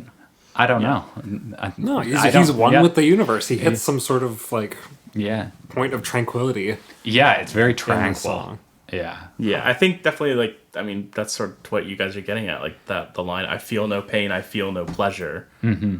Like, it, but I think for me, the problem I have with the song is sort of that conceit as well, where, like, a song about being neutral, I feel like, is not really, like, a great musical ground to, like, find some, like, really strong emotions. I mean, so to me, I have this as my number 8. It's right next to Piece of Cake because I think this is quite similar to Piece of Cake in the sense, like, it's quite slow, it's a little meandering, like, it takes a while to get, like, out all the words that he wants to say, and, like I said just now, I think it's, not, it's just like, oh, I'm in the air, like, just chilling. It's a real, like, I'm just chilling song, which, again, like, it doesn't really, like, advance much of a viewpoint or an emotional state or anything like that. So, like, I think that just leaves me sort of cold. And I also, like, I don't like White nearly as much as you. Like, I think the songs that sound like this on White are some of, like, are what I don't like about White. Like, I think those are the less interesting songs. Like, I mean, obviously, like, similar lyrical content, like Wind in Our Sails. And I also, really like that song. I like that song. I think I like Wind in Our Sails probably more than I like this song. It's a better song for sure. Yeah, I like it better as well. But that's not a song I particularly love. And I think it's the same way where, like, it just feels very like, I'm loping along, I'm just sort of floating here at the beach, I'm chilling. And like, Really, I don't get that at all from his vocals. This is like the most emotional he sounds on the whole album. I think he's going for it and he's delivering it. I think that's And he's fair as well. he's delivering energy in the chorus, which, that's probably like the biggest problem I have with this song is that the music is too restrained during the chorus. I think this could have been the lead single if the instruments, White style, had turned up for the chorus. Because Yeah, tries to Pat's do drumming that. is very like, constrained in the He's sort verses. of miming Yeah, someone I'm very miming the- tightly drumming. Yeah. Look, you guys know drumming. And if he had just... This is maybe more of a mixing thing, too. We've been talking. These songs are very flat, very... They come in at the volume that they go out at. And if Pat had just been able to, like, unleash the beast as we know he can, then this would have been an insane song. Yeah. And as it is, I just really, really like it. I really like it too. I think you're talking about everything kind of seeming flat and constrained as well. I think the bass line kind of goes with that too. 'Cause Scott's kind of playing like dum doo doo doo doo doo. I don't know. It feels a little A lot like of onomatopoeia in this one. yeah. No, I think the bass kind of feels out of place on it because he's playing It's a very happy bass line. yeah, and he's playing those notes like very fast, like I don't know if those are like 8th notes or 16th notes in there. I should know this, but I can't really remember off the top of my head. He kind of like plays it twice and then plays it fast. I think it seems Those are kind 16th notes, I want to say. Gotta be. yeah, I think it seems kind of out of place for how mellow it is, but then also it's kind of mixed very like flat. It's weird because it's prominent but also not.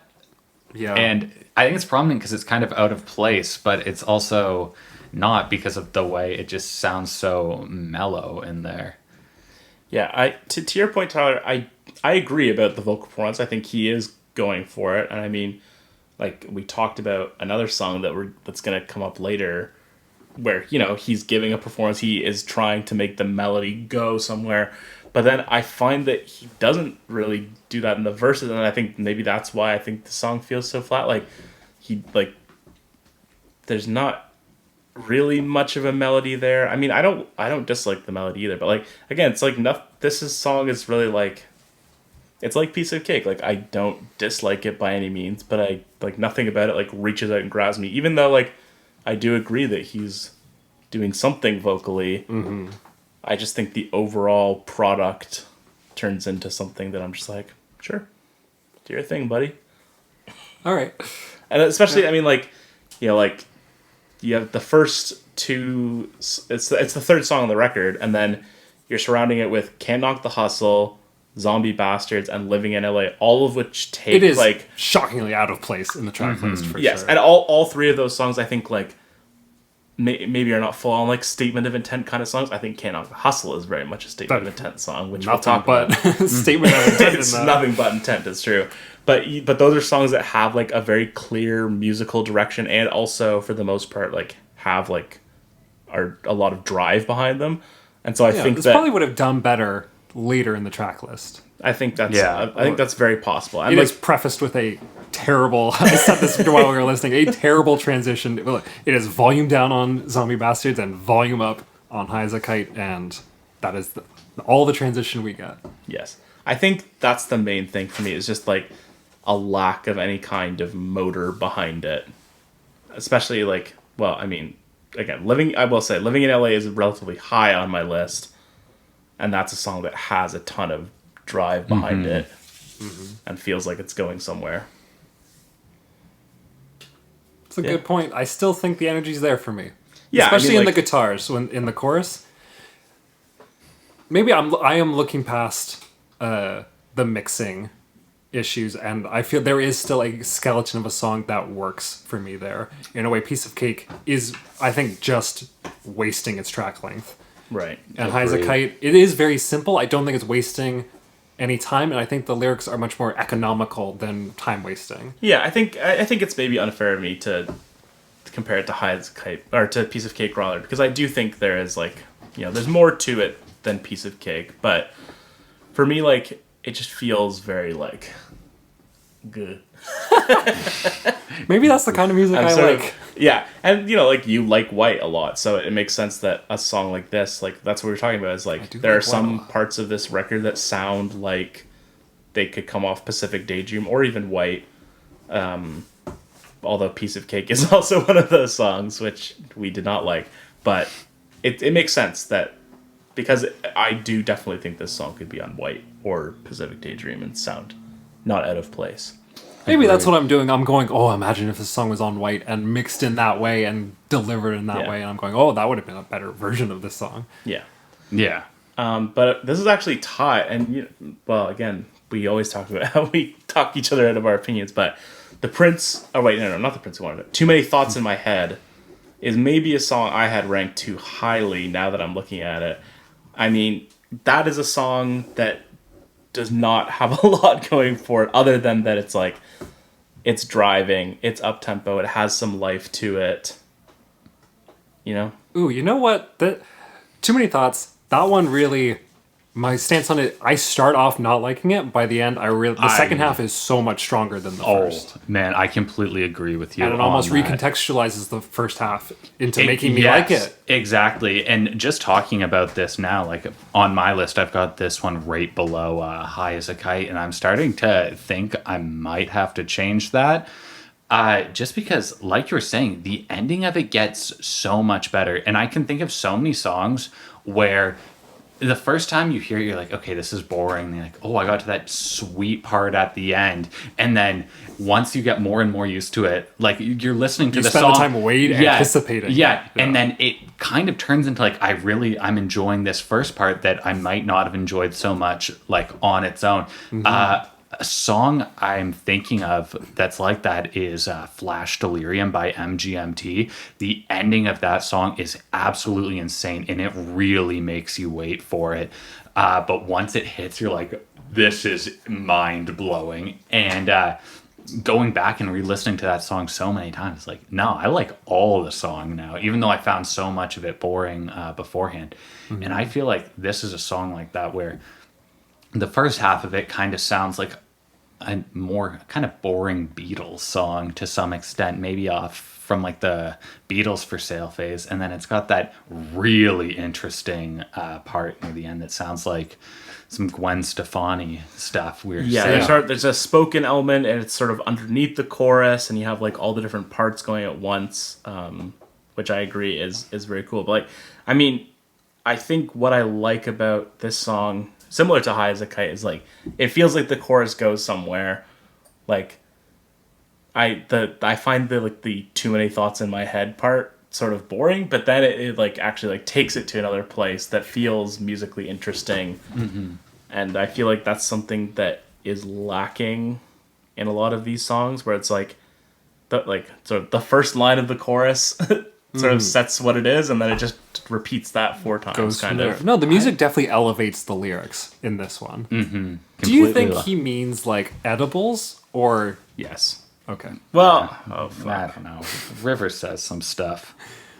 And it's sort of maybe like the in-between of the song is about something or the song isn't about something. Like the first verse, just reading it back now, like... Woof. It's not a good verse. Yeah. It's a classic woofer, like, I'm just throwing lyrics together. Mm-hmm. But then I think overall, like, once you go through the rest of the song, like, it feels much more of a piece, like... And that idea, I mean, like, that's a very Riversian idea. Almost is just like having too many thoughts and having it like short circuit. Rivers does have too many thoughts. Yeah, exactly. This song really feels like it could have been on the second half of Pacific Daydream. Yeah. Interesting. I think this is one where Weezer actually tried something interesting, and I think it paid off with that bit at the end. Like that is definitely them trying something new. Like that's very out of character for them, and I think for me personally, it really paid off on this song. That seemed like it's kind of a shame I had it so low on this list, but I think the beginning part of it could have done with some work. Well, that could have been tidied up a bit by someone like Jake, but no, like it seemed like a very clear reference to Hollaback Girl, which got referenced earlier in this podcast, not this episode, but that was the other. What was that? That was with Beverly Hills. Yeah, that was charting at the exact same time as Beverly Hills and was right above or below it at a certain like point. it got blocked out. It was on the iTunes list. Right. Right? Well, go back and listen to that episode and you can hear about it.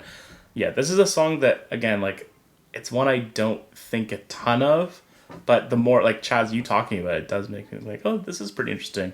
Like, this is a very, very squarely in the middle for me. Like, originally I said I thought there were, like, about half the songs are, like, between decent and good, and then the other half were just, like, outright bad. But I definitely wouldn't call this outright bad. Like, it's doing some things that I enjoy. It's not really my style of song. Like, the chorus isn't really the kind of chorus that I enjoy much, and it can feel a little samey after a while. But I like it. Yeah, I do not need to hear about him not knowing what to pick on Netflix.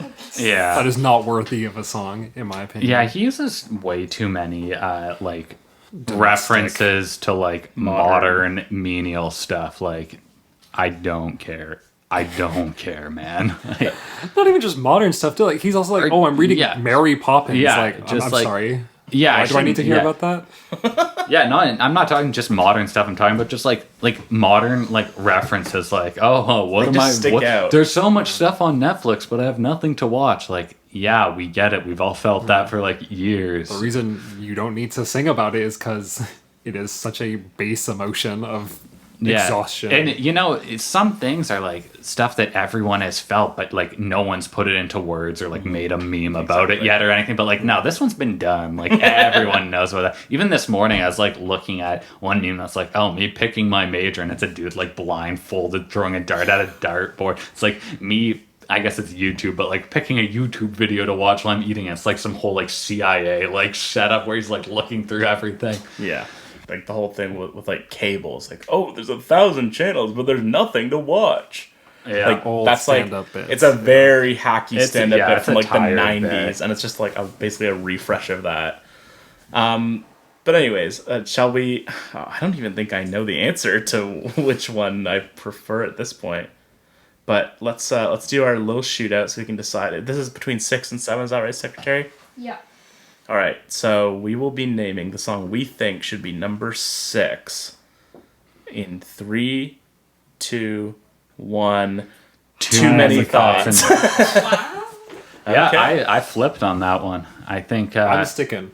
I can respect that. Yeah, I fully understand why you specifically prefer that song. High as I know why you would like that sort song. of thing. Yeah, High as a Kite. It's a great song, but I don't think they tried anything new with it. It's been done before, and I think that's what I like about that ending bit of Too Many Thoughts. It's something that's been done before. Like, I know we've said it like 6 times now, but like a Gwen Stefani, Hollaback Girl type thing.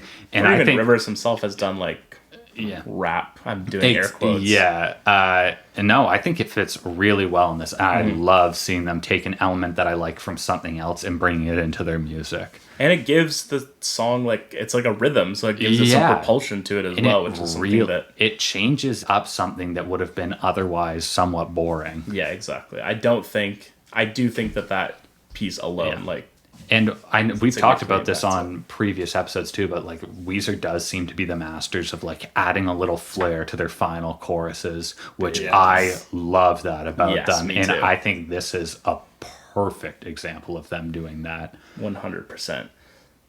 Let's move on to our number 5 song. Secretary, take us away and into number 5. Another tie. Oh, Can't Knock the H and Cal Snow. Okay. Oh, wow. These are the first and last songs on the album. These are 2 songs that I think occupy the same space in terms of what we were talking about earlier, in terms of this album having certain types of songs. I think these 2 are very much the same type of song, which are maybe like the most audacious or the most Black Album songs in the way, to my ear at least. Yeah. And they're songs that I have fairly far apart in my rankings, but where do we want to go first? Tyler, I'll let you pick where you want to take us. oh, I want to talk about Can't Knock the Hustle because I've got thoughts on that. Okay. Let's And I dive like right it. in. Yeah, and Then that's my it. thoughts. No, I'm kind of glad we had a little break in between episodes because I did not like this song when it first came out, and I have warmed up to it, and I think Weezer has a weird relationship with irony and sarcasm, and that haha, we're goofy, cringe dads on purpose, and this song, Which in itself is, it's like, man, this isn't a, the cringe is that you're doing the bit where you know you're cringe. Yeah, exactly. The self-awareness is worse than if you were just unironically doing this. Yes. but no, this song it's grown on me, and I like the Hasta Luegos. I like. I like it too. I love it. I did not like it at first either. Yeah, that I saw them perform this not live. It was on a video screen. I'll perform this a on. video screen. I'm Are tired. you in I'm Minority I'm- Report? Yeah, Watching some yes. guys commit a music crime? Got No, him. I watched some little balls roll down the little thingy. Yeah. That's from the movie. Yep. Yeah. I was plugged into a pool with electrodes in my head, Yeah. and You've seen the movie.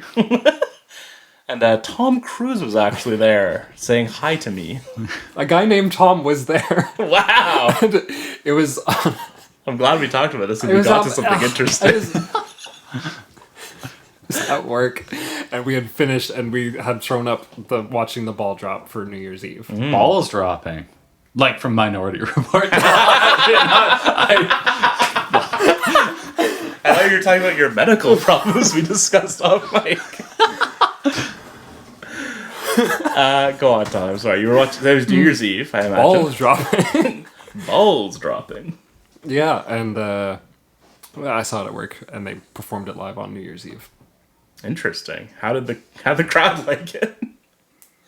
They were fine with it. They seemed acceptable. they played. Why am I Sweater blanking? song? Say It Ain't So? Yes, they played "Say It Ain't So," and everyone loved that. And then they played "Can't Knock the Hustle," and the crowd was like, "Oh, okay." Yeah, You know? you're riding enough goodwill at this point. Yeah. And the music video came out, and I thought that was just, a music video that is trying very hard to be funny. Yeah. And was not very funny at all. Yes. But, no, I like it. I like the line. We said this before. I really like the line, whatever, my future's so bright, I have to poke my eyes out. Like, Yeah. there's a lot of weird little moments in the song. And they put in the effort to make each little bar have a bit of a moment. And I did not like little things like love it or hate it. All the music stops and he goes, "Don't step to me." Leans into the mic, bitch. Yeah, I'm saying it. Yeah.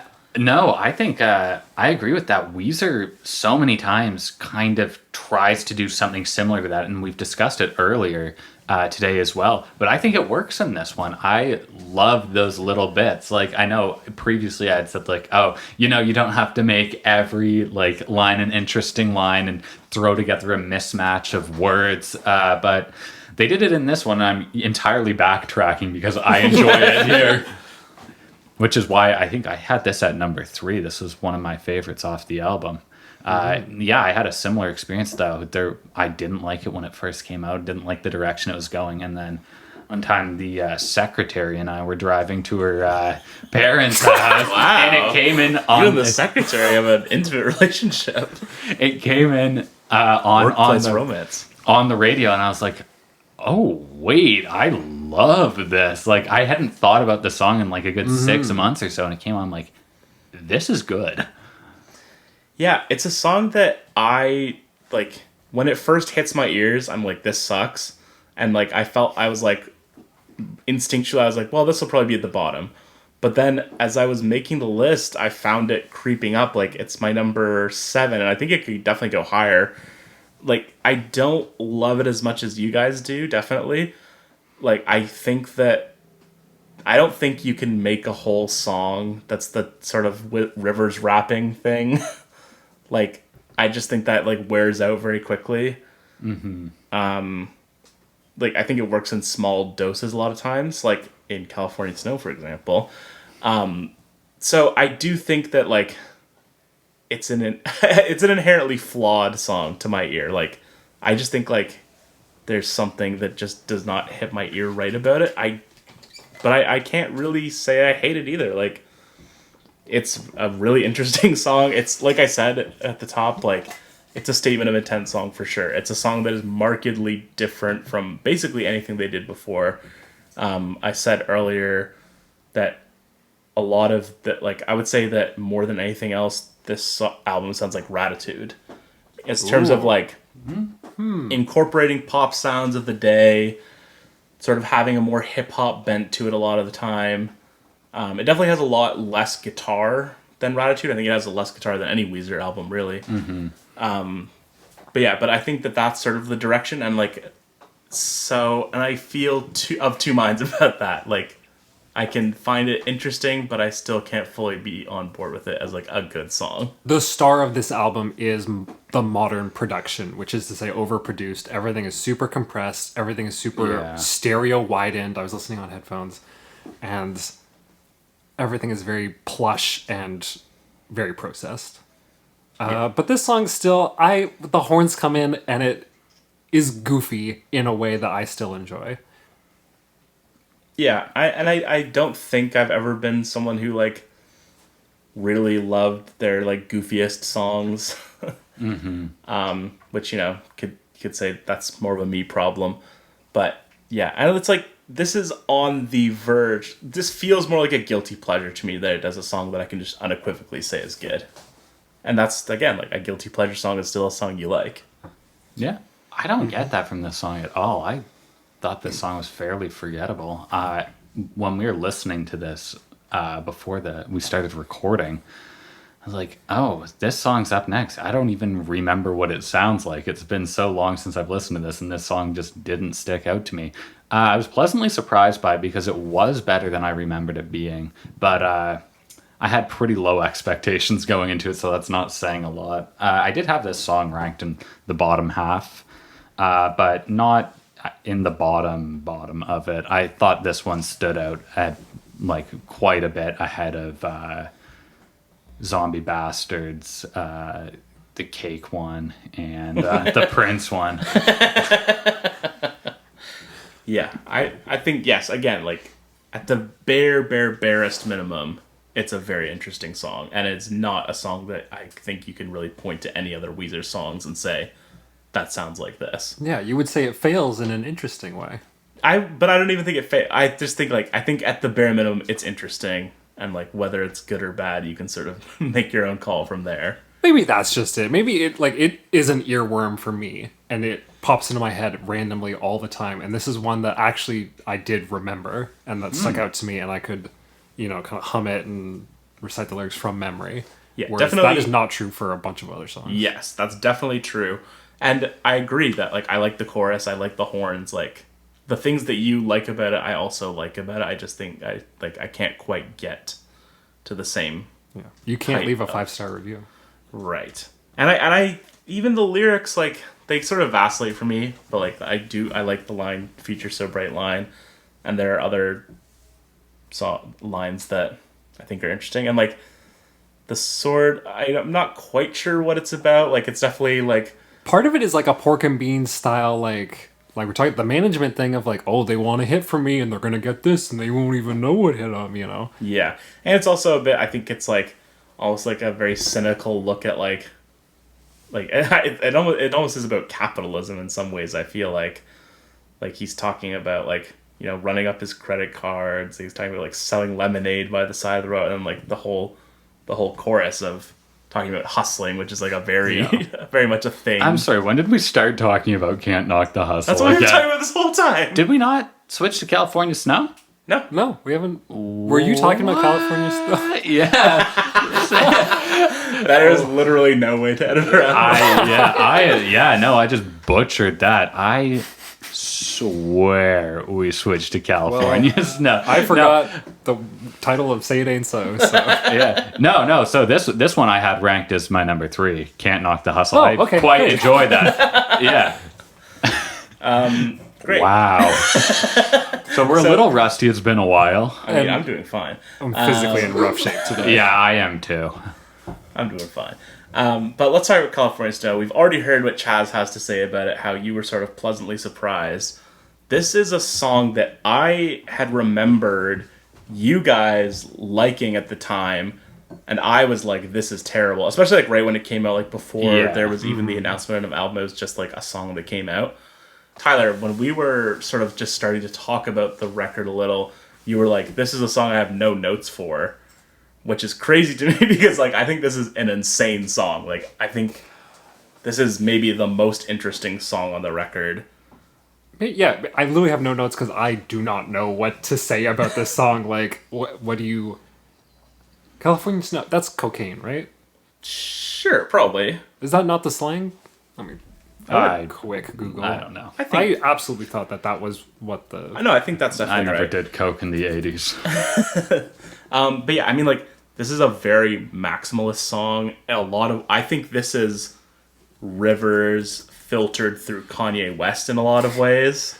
This is the definition of snow. I mean flow. Oh, God. I thought you were making a joke, but yeah, like, the whole, like, the rap thing, but, like, almost, like, consciously, like, when he says this is the definition of flow, I don't think he's actually thinking to himself, I'm a great rapper, like... No, he's being very, oh, haha, look at me. Yeah, which is, I think, is also, like, a very Kanye West thing, which is sort of, like, just, like, I can, like, say whatever I want, and, like, it doesn't matter, because, like, it's still interesting.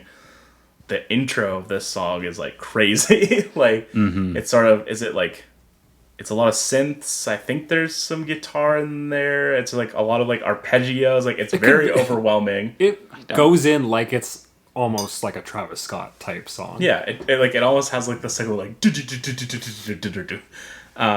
before the beat drops in. But yeah, I mean like, and the verses are definitely less interesting. But like, I just think this is like a weird song, a crazy song, a song I like fully hated when it first came out. Because I was just like, this sounds like an absolute mess. Like, I can't, like, it's so messy and so, like I said, maximalist that I sort of just, like, have to appreciate that about it. You do, yeah.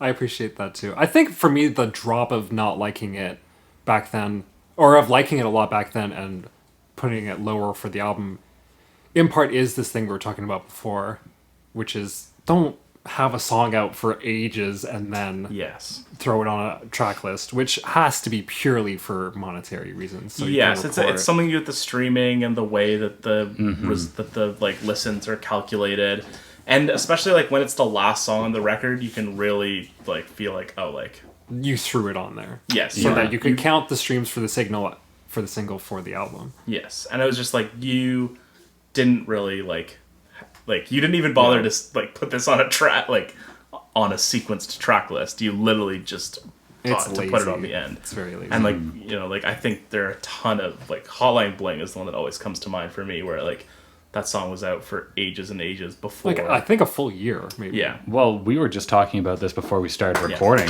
John Mayer, at the time of recording, just put out a new album yesterday, I believe, and it featured New Light, which came out in the summer or spring actually of 2018, which seems absolutely insane. That's particularly extreme, but also like, but then that song, it's like the second track, like it is put in a place on the record, and it's put in a place that makes sense to me at least. I agree. Whereas like Hotline Bling is literally like the 21st track of a 21 track album, and it's like listed as a bonus track. Same with Pick Up the Phone.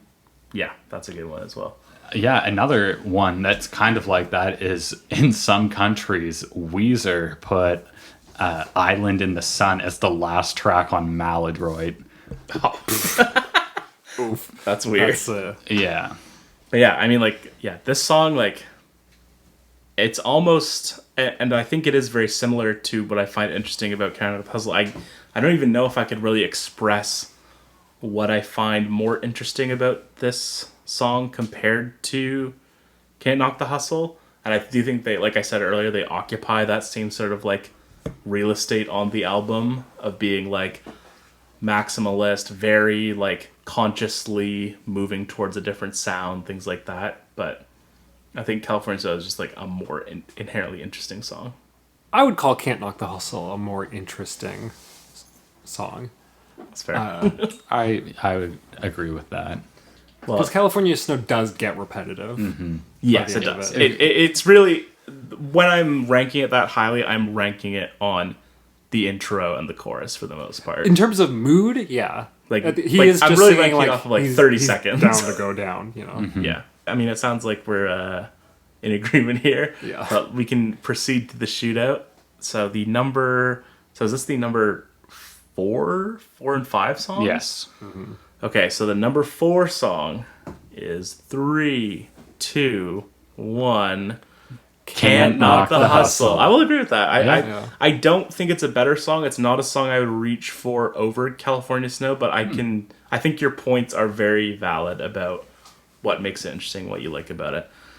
But let's move on to... Well, I just want to say, like, just in the title, it is kind of like, we cannot knock their hustle. Yeah. They keep on making new songs and trying out new things. Yes. And most of it sucks, but you cannot knock the hustle. It's true. It's like a point of fact statement. Yeah, I'm not the biggest fan of this album, but they are trying new things on it, and they seem to be trying new things more than they have since probably Hurley.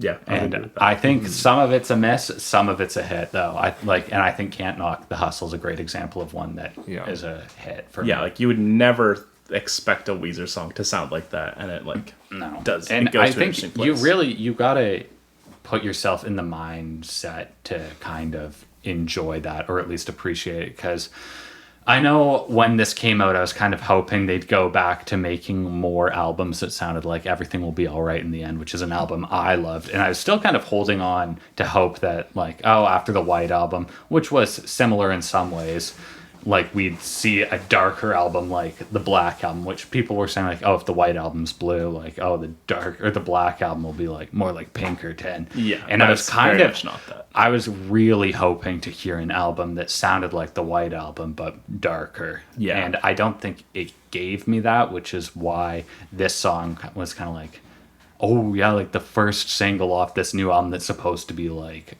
the Pinkerton is coming out, and I hear this and I'm like, this is not what I'm here for. Yeah, if you went into that song expecting Pinkerton, you would be extremely disappointed. Which I was. Yeah, so it took me a while to kind of accept it and be like, you know what, this is the direction they're going, and like without all that extra context I had before and before I had accepted it, like just as a standalone song, I think it's really good. Yeah, and it's to what Tyler was saying earlier, that having some distance from sort of the release, because when an album comes out immediately, like it's all based on what you are hoping the album is going to be and what your preconceived notions of the album are going to be. Which at this point with Weezer is like this insane, dumb, memeified, hackneyed pattern matching behavior of like, what's the new blue? What's the new Pinkerton? And it's like, it's so old, so tired. I feel like we also like a bunch of what you can now call middle period Weezer. Exactly. Of like, we liked Make Believe, we liked Hurley, there's a lot of good stuff in there. And people, if you think all of their good stuff is piled up at the beginning of like, they had 3 albums and then it's all dog shit after that, then you're waiting for this return to the golden days. And if you like the middle stuff, then you're like, hey, they're going to go in different directions, and that's all right. Yeah, I think that's a big part of enjoying Weezer is being able to separate Weezer from Blue and Pinkerton and be like, they're going different directions. Like, they're different people than they were, like, in some cases, literally, than they were back then. But no, and I think you really have to be supportive of that. Like, what? Like, Especially with a band that's in their third decade of still recording and still touring. Like, so few bands are like that. Yeah, I think if I do have a complaint about that, I think with their last few records, especially, like, I think really almost from White onwards, I think that their albums are too focused around, like, thesis statements, kind of. Like, yeah. all, like, it's like Black is like, oh, like, this is the dark side of White, and then, like, Okay Human, like, it's so consciously doing something different, and, like, it's built around this, it's not a concept album, but it is built around a concept or like an idea of the kind of album they wanted to make. Mm-hmm. And Van Weezer is very much built around the idea of wanting to make a certain kind of album that is specifically going to sound one way. And I think that you lose something in that when you are like, well, here's the album where we're doing 10 songs that sound like this, and here's the album where we're doing 10 songs that sound like this. I mean, not that there was a ton of musical variety on like Blue and Pinkerton, but there were like, you know, it did vacillate between more like Buddy Holly and Sweater Song being back to back. Like those are songs that could be by different bands in a lot of ways. It seems like the whole color thing, especially, like that ended up being this joke, and that is now like this band defining meme. That they're gonna do all these colors, and Rivers, it seems like he definitely can't see the trees for the forest. Of like, he's like, oh, I'm gonna make this type of album, and then we're just gonna fill in all the tracks with, you know, whatever I happen to come up with on my spreadsheet. And it's like, no, dude, like, we listen to the songs. Yeah, the albums come and go, you know. Yeah, So, like an album, like everything will be alright in the end. I'm still gonna go back and treasure some of those songs because some of those songs are so good. Absolutely. And, what a great album. What a great album. Can we talk about everything? Yeah, can we just do another episode on that album? We can go back and do all the albums again. I mean, it's been long enough. A couple fans will enjoy that, I'm sure. Yeah, like 2 people. But let's move on. We're in the top 3 now. We've been going for years. But let's move on to number 3. Secretary, what is the number 3 song? And don't tell me there's another tie, because I'm going to be furious. It's another tie. I'm furious! Biz and Living in LA. Living in Law. Okay, very interesting. The 2 songs, Living in LA and Byzantine. Tyler, I think I'm looking over Chaz's shoulder right now, and I see that the title of the note, technically, is Living in LA. So, Tyler, I think you definitely have this lower than he or I, so tell us what you feel about this song. Yeah, this song I think is the worst things about Pacific Daydream, in that it's very ooh, big shock face from Chaz, but I'm fading fast, guys, but it really reminds me of Feels Like Summer in a lot of certain ways, in terms of this very like indie chorus that opens up, or I mean indie verse that opens up in a very radio chorus. There, in terms of mixing, there is some ASMR clicking going on in the top frequencies that drives me insane. It drives me up the wall. That's probably my biggest beef. And like, that's maybe not fair because it's like it's not really relevant to like the lyrics or the production, but the drums and the acoustic guitar, there is some upper frequency clicking that I cannot stand. That's interesting. Yeah, I mean, I think that I mean, I'm of 2 minds about this song because I really like it. It's the song that I come back to definitely the most out of this album, and I find it like eminently listenable. But at the same time, it's maybe the song on this record that could most be by like any other pop rock band. Like I could imagine hearing this on the radio and just being like, oh, like this is just some band, like they made this song called Living in LA and it's about living in LA. Like the lyrics are pretty good. And then like I think like it has propulsion. Like the melodies I think are just like really solid. It like kicks things up in the chorus and like goes to different play like the fizz lonely. Yeah. I really like. I really enjoy that part too. Like I like the bridge too. Like I just think the melodies are definitely the strongest of any song on this record. Mm-hmm. And He is singing the most. Yes, definitely. Absolutely. He is giving a full on performance. And I think that even though I think it's like a song that you could say like this is a boring song, like this is a song that could be by another random pop rock band, I think it's in the execution for me that I like, that makes me like it the most. Yeah, I'm kind of surprised. I was under the assumption that this was going to be like our number one song. Ooh. So this is kind of surprising to me. I had this rain on your guys' parade. Oh, that's fine. I thought this was for sure my number one, and I agree with what you said about it sounding like Pacific Daydream. But you like that. We like love Pacific that. Daydream more than you. I think that this song is kind of a continuation of what was kind of going on in Get Right and Lamentia Screwjob. Mm-hmm. Where I believe I kind of talked about those on Pacific Daydream, where, like I said, like these could just be radio hits, and it was kind of shocking that they didn't put those out or try to at least get them on the radio, because I thought they would have done fairly well.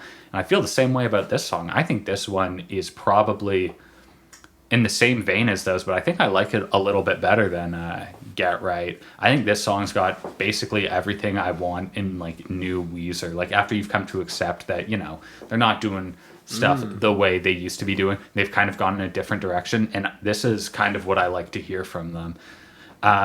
That being said, like I don't think it has necessarily any like interesting stuff, like they're trying anything new, but I don't think you always need to either. I guess really even like this whole style of song is still somewhat new to them, because this was really introduced on Pacific Daydream, I found. And yeah, I mean, like the melodies, like the chorus is so good.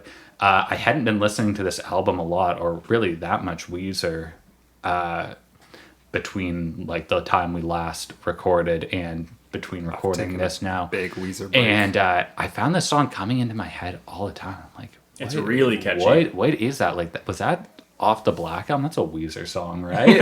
And like listening to it again for the first time in a while, like I forgot how much I loved this song. It's also a song, I think, where, to our point about the production, I think the flat production doesn't hurt it nearly as much as other songs. I completely agree. I think it's a song, because it sounds like a song you would hear on the radio, the fact that it's produced like a radio song helps it more than it hurts it. It's not an incredibly dynamic song, but I don't think that's like a huge problem with it.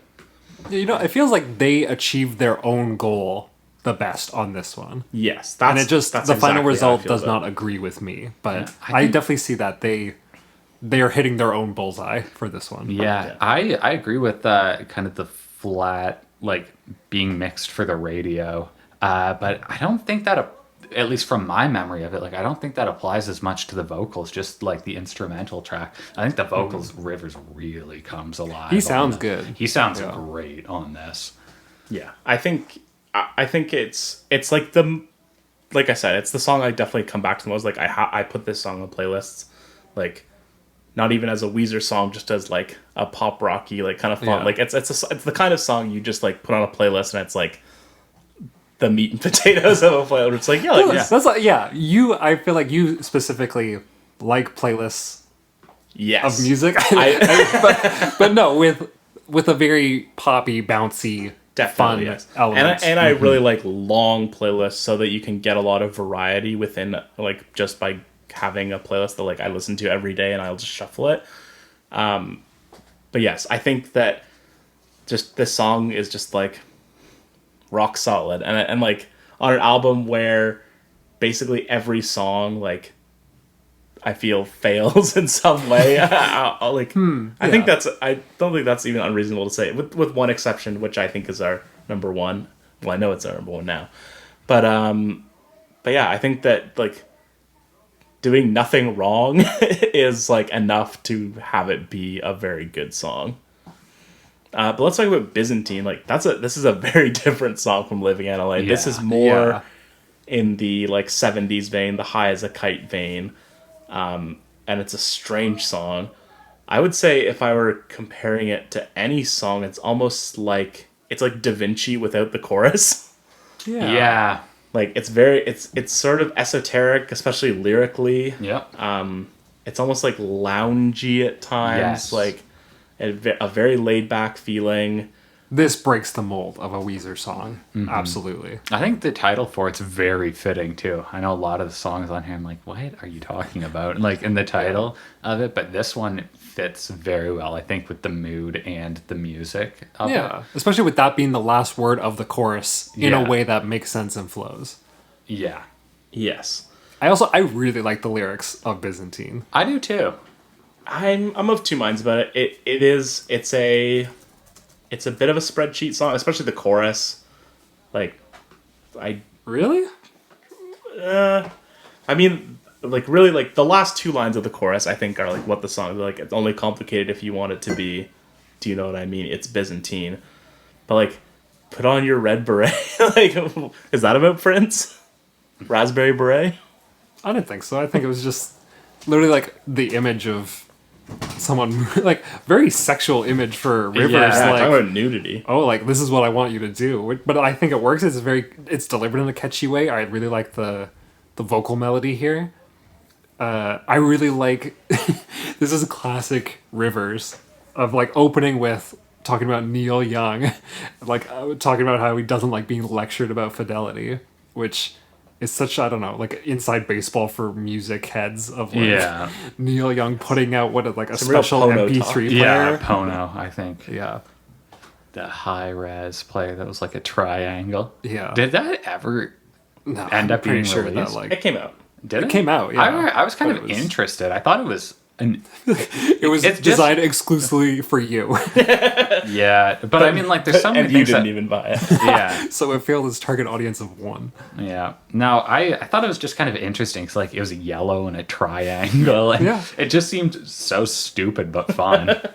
Yeah, definitely. I'm into people doing weird things. But anyways, It's fun that he's doing something weird, but it's also like I was talking about the Pono, but also the song. Yes. No, I'm saying for Neil Young, like, but also there's like definitely like an old man boomer snobbery to it of like you don't understand music until you're hearing it in this way. Yeah, I mean, that's kind of a dumb thing to say. Like, so many people are of that opinion of like, oh yeah, like vinyl's the real way to listen to stuff. It's like, man, like 99% of like the turntables out there are absolute shit. Like, you think Yeah. anyone in the 70s like oh, things were built so much better back then. It's like, yeah, if you bought the good stuff, you're comparing like the cheapest entry level shit from today to like the good stuff from back then. Like, they had plenty of garbage back then. Like Don Cheadle in Boogie Nights, he's selling all that audio equipment. Yeah. No, there's That character reminded me of you, Jazz, because he has that extended monologue about the intricacies of Hi-fi. tape deck. Yeah. No, that's definitely something that there could be benefits to, but even people today, it kind of bothers me a little when people talk about like, oh yeah, like I just got like this turntable. It sounds like I've been converted. It's like, maybe am I just being a snob? No, being like, yeah, but yeah, it's- no, I kind of know I am, but if you're, It's kind of a scam. yeah, it kind of is. But like even like people like talking trash about CDs or whatever, it's like, man, I promise you, if you sink like a couple $100 into like a CD system versus one for vinyl, like you're gonna blow like the vinyl system out of the water with like a digital system for a similar price. I just don't know how we got here. Well, in any format, good quality Exactly. equipment will trump Yeah. whatever. I really like the ending of because he moves on from that directly to pull at me and just read the lyrics. I don't believe in mysticism, only in what science proves, like the sex appeal of your sick dance moves. I think that's really funny and cute, and I really like that. Yeah. I think that find really it works. cute. I never find Rivers cute, which maybe is. Yeah. I like this song. It's in my upper half for sure. But yeah, but I don't find it cute. I like the lounginess. I like the uniqueness of it. I guess the lyrics are almost about like his sort of spreadsheet style and like sort of like throwing things at the wall. It's like it's almost saying like don't overthink it. Like it is what it is. Like, just take it as it is, almost. Yeah, which is not what Byzantine means, but it's fine that he uses that word in that way. Yeah, like it's definitely about not overthinking things. Yeah, I don't know. That's kind of an interesting line. It doesn't click with me. The like, oh, I don't believe in mysticism, only what science proves. Like, that's such a Reddit thing. I feel like, But that's the point. I think like, it's being but ironic. no, It's being then ironic. I do like that. I guess. Yeah, to that extent, like the sex appeal of like your dance moves or whatever the hell. like something that is obviously not. Yeah, provable exactly. by science. I do like that, but Yeah, he's sort of like reveling in his own contradictions in a lot of ways, Yeah. which I think is an interesting place for him to be occupying as someone who is like so full of contradictions and is so like self-aware yet tone deaf at the same time a lot of the time. And he's having fun in Oh, this yeah. song, and I'm having fun because you can tell that they're having. yeah, I enjoy this track too. I didn't have it rated as highly as Tyler. I don't know how you had it rated. It's my number 4.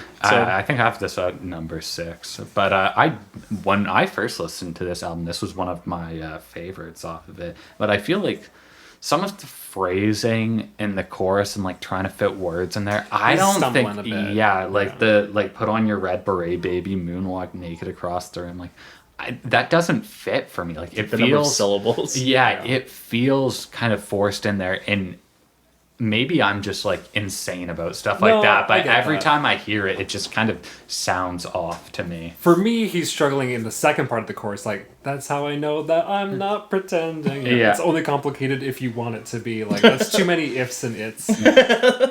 You're hitting the syllables in a awkward way. Yeah, Absolutely. I find that really detracts from the song for me. And I feel like it just musically speaking, I don't really know how to explain this, but like it doesn't resolve or like go to where I think it's gonna go. And what I have in my head for where it seems like it should go sounds so much better than what's in this That's the song. worst, is So when, like, it kind you hear of a bothers song. me. It's like, Yeah. why didn't you do this instead? Especially that vocal part just loops. It doesn't resolve. It's like, ooh, ooh, ooh, ooh, ooh, ooh. Yeah. And then it just goes back. Which I think like is like that's almost feels of a piece with the musicality of it, like the fact that it is so loungy. Like I feel like a lot of songs Yeah. that sound like that tend to just go like on and elevator fade music. out. Yeah. Yeah. It just sort of fades out. Like it's like, oh, like this could just go on forever. Like we're just sort of here, we're chilling. And so that doesn't bother me too much. I have a soft spot for that kind of music. Like, I do very too. loopy and Yes, like, definitely. No, you just go to a spot I and enjoy the stay song there. quite a bit, but I mean, if like it's between this and another, well, I mean, And living in LA. Yeah, I'm going to be critical of basically anything. We were talking like before we started recording about how Weezer's such a great band to discuss because like they have highs, they have lows. And They got a bunch of weird stuff. It would be no fun talking about a band where like everything they do is amazing. Like what do you even say about that, right? So I like sitting here picking stuff apart, and I think Byzantine, however you want to say it, is a great song, and I think it's got some issues though. So I'm gonna pick it apart, right? Is that a faction in Age of Empires, the Byzantines? I wouldn't use the term faction, but yeah, it's a civilization. Good. There's a weird quality to different songs on this track list where some put me in a nitpicking mood and others don't. I know. Yeah. That's like And, that's like- like what I was saying with California Snow and Can't Knock the Hustle. Like I don't know why I want to like hate on Can't Knock the Hustle more than I want to hate on California Snow. And that's the Prince who wanted everything from me. That puts me in a nitpicky, like, who is this Prince? And like, This Prince guy. but Can't Knock the Hustle and Byzantine both like deactivate that, and I'm just grooving. And that Yeah. part of me, which is usually on full blast with Weezer, of like looking for things like that. Yeah, it's not active. I'm just grooving out to it. Yeah. But let's vote here on our number 2 song. I can't imagine that Ooh. what it's gonna win out here. But so we're shooting out right now between Living in LA and Byzantine. 3, 2, 1. Living in LA. Yeah, that's one that I'll stick to I my was guns never for gonna this, change but my mind. I get Yeah. why I get being outvoted. Yeah, and I understand you're liking it as well. Like I don't Yeah. dislike it. But let's move on to our number 1 song, We know what it is already, or at least I do. Yeah. But tell us, Secretary, what the number one song is. And I think it's important to note that this was two people's number one choice. Ooh. But the top song is I'm Just Being Honest. I'm Just Being Honest. And we What already... a great track. It's like truly listening to the album like we do before we record, like just hearing this song like put a smile on my face. Yeah. Yeah. I think this, in a lot of, maybe not in terms of the sound of it exactly, but I think this is very similar to Living in LA in a lot of ways, agree. where it's just like, this is just a very solid song. Like listening to it again, like I said, Living in LA is one that I have come back to, and I didn't really come back to this one, but like, I love the way the guitars sound. I've come back to this one. I love the chord progression. I love the melodies. I love that it has like a strong lyrical perspective, and it's a very Riversian perspective. Yes. About like that sort of social unawareness and Yep. ineptitude, and like having trouble relating to other people, and like not understanding what exactly someone else wants of you, especially like it doesn't say that it's about a romantic relationship. I mean, like talking about like someone's haircut feels like a very like boyfriend, girlfriend, husband and wife sort of trope. Yeah, and the whole like I hope you like sleeping on the floor is very like Doghouse. Of, like, Yes, you're you in were the gonna Doghouse. sleep in the bed, but now Yeah. you're not. Yeah. And then like like criticizing someone else's band, like that's just that's a great little twist of it. Yeah, I like that. I felt like that's a lyric that could have gone either way for me, where I could have been like, yo, this is Yeah. so stupid, or this is great. And it landed well for me. You know what I really like most about this song in terms of like the lyrical, like you said, a strong lyrical perspective, like you are there with him. It works two different ways. If you're reading it as like he's autistic, of like, please explain to me what's going on. I keep saying the wrong thing. I do not know. I actually did just like your hair better before you cut it. Or just like lean it, like, yeah, I'm an asshole. Like, why don't you just write what I'm supposed to say and then I'll say it. Fuck it. I don't Yeah. care. Like, it works both of those ways. Yeah. Yeah. I love that. I love that it adds that second half of the chorus in the second chorus, and then it takes it to another level in the last chorus where he goes up instead of down. Oh, I love that moment. And that's the Rivers register for me. It's like the do. Because his voice, you can tell he's not used to it, and his voice kind of almost breaks a little bit. He's like, oh, read the lines. Yeah. That's exactly what it great. sounds Yeah. like. I'll read the lines. I kind of love that, where it's Yeah, like it's so human, so It- Rivers. Yeah, I think that's something I've really come to know and love about Weezer, especially when that moment coincides with, like changing up the chorus on a later time to like spice the time. song up. It kind of just hits everything there. Yeah. Like when you're shooting for the mountaintop, then it's just it's a great feeling when like something like really gets there, and like just to put that effort in. Going back to the first verse, I think like it's just a great turn. I mean, you can sort of guess like where the song is going to go based on the title, but that little turn of like when he does I had to quit, and then there's a pause, and I was like, is he going to rhyme with shit? Is he And gonna then he do does. that? I was just gonna say that too. Like the first time listening to it, I'm like, yeah, like this is where it has to go, but is he gonna go there? And he does. I think that's hilarious. It's so blunt and so yeah. just like Yeah, it's hilarious, but not in a way that kind of like turns it into like a comedic song. Like, you gotta listen to this. It's so funny, man. Like, it He's doesn't. being funny. He's not trying to be funny. Yeah, exactly. Exactly. Yeah, I mean, and again, it's like Living in LA in a lot of ways, because like I think it doesn't do anything spectacular. And I think, again, like that gets back to the overall quality of the album. I think that like a song that just does everything right and doesn't like blow your mind really. I mean, like, there are moments that I really, really like on it, but it's not in my, I don't think, top like 25, 30 Weezer songs. No, I probably wouldn't put it that high either. Yeah. But And so I think the lack of like those amazing songs is maybe like the problem with this album, is that like Yeah. you're taking, so like, I mean, I think the middle songs are quite similar to other Weezer records, but then instead of having great songs, you have bad songs. And like that can flip when the middle is so like consistent, then those top or bottom songs can sort of flip a record one way or the other. Yeah, I find it so interesting, Tyler, that you had this as your number one song, but didn't like Living in LA as much. Because I feel like those songs are very much so like two sides of the same coin, or almost basically the same side of the same coin. They definitely sound very similar, Similar. in terms of like just the riff Yeah. and like the way the song is structured, the sounds of it. Definitely. Like, Yeah, and I think this song is another one that falls into that kind of like get right momentous screw job off of Pacific Daydream. Maybe what I'm missing from Living in LA is the sardonic tone of I'm just being honest. I like just the fact that I really love that sarcasm. Yeah, lyrically, I'm just being honest, is a much more interesting song. There's more substance to it, right? It is refreshingly not overproduced. Agreed, yeah. Even just having that little atmospheric intro, which we said, like, it's one of those things that could be a bunch of different bands. You're like, oh, who is making this song? But Yeah. it comes in that cloud and then starts up in a very almost kind of make-believe-y style. Simple, da-da, the guitar riff. but then like that, it also like, it reminds me of like Chromeo Jealous. Like it's so like, it's like poppy in that way.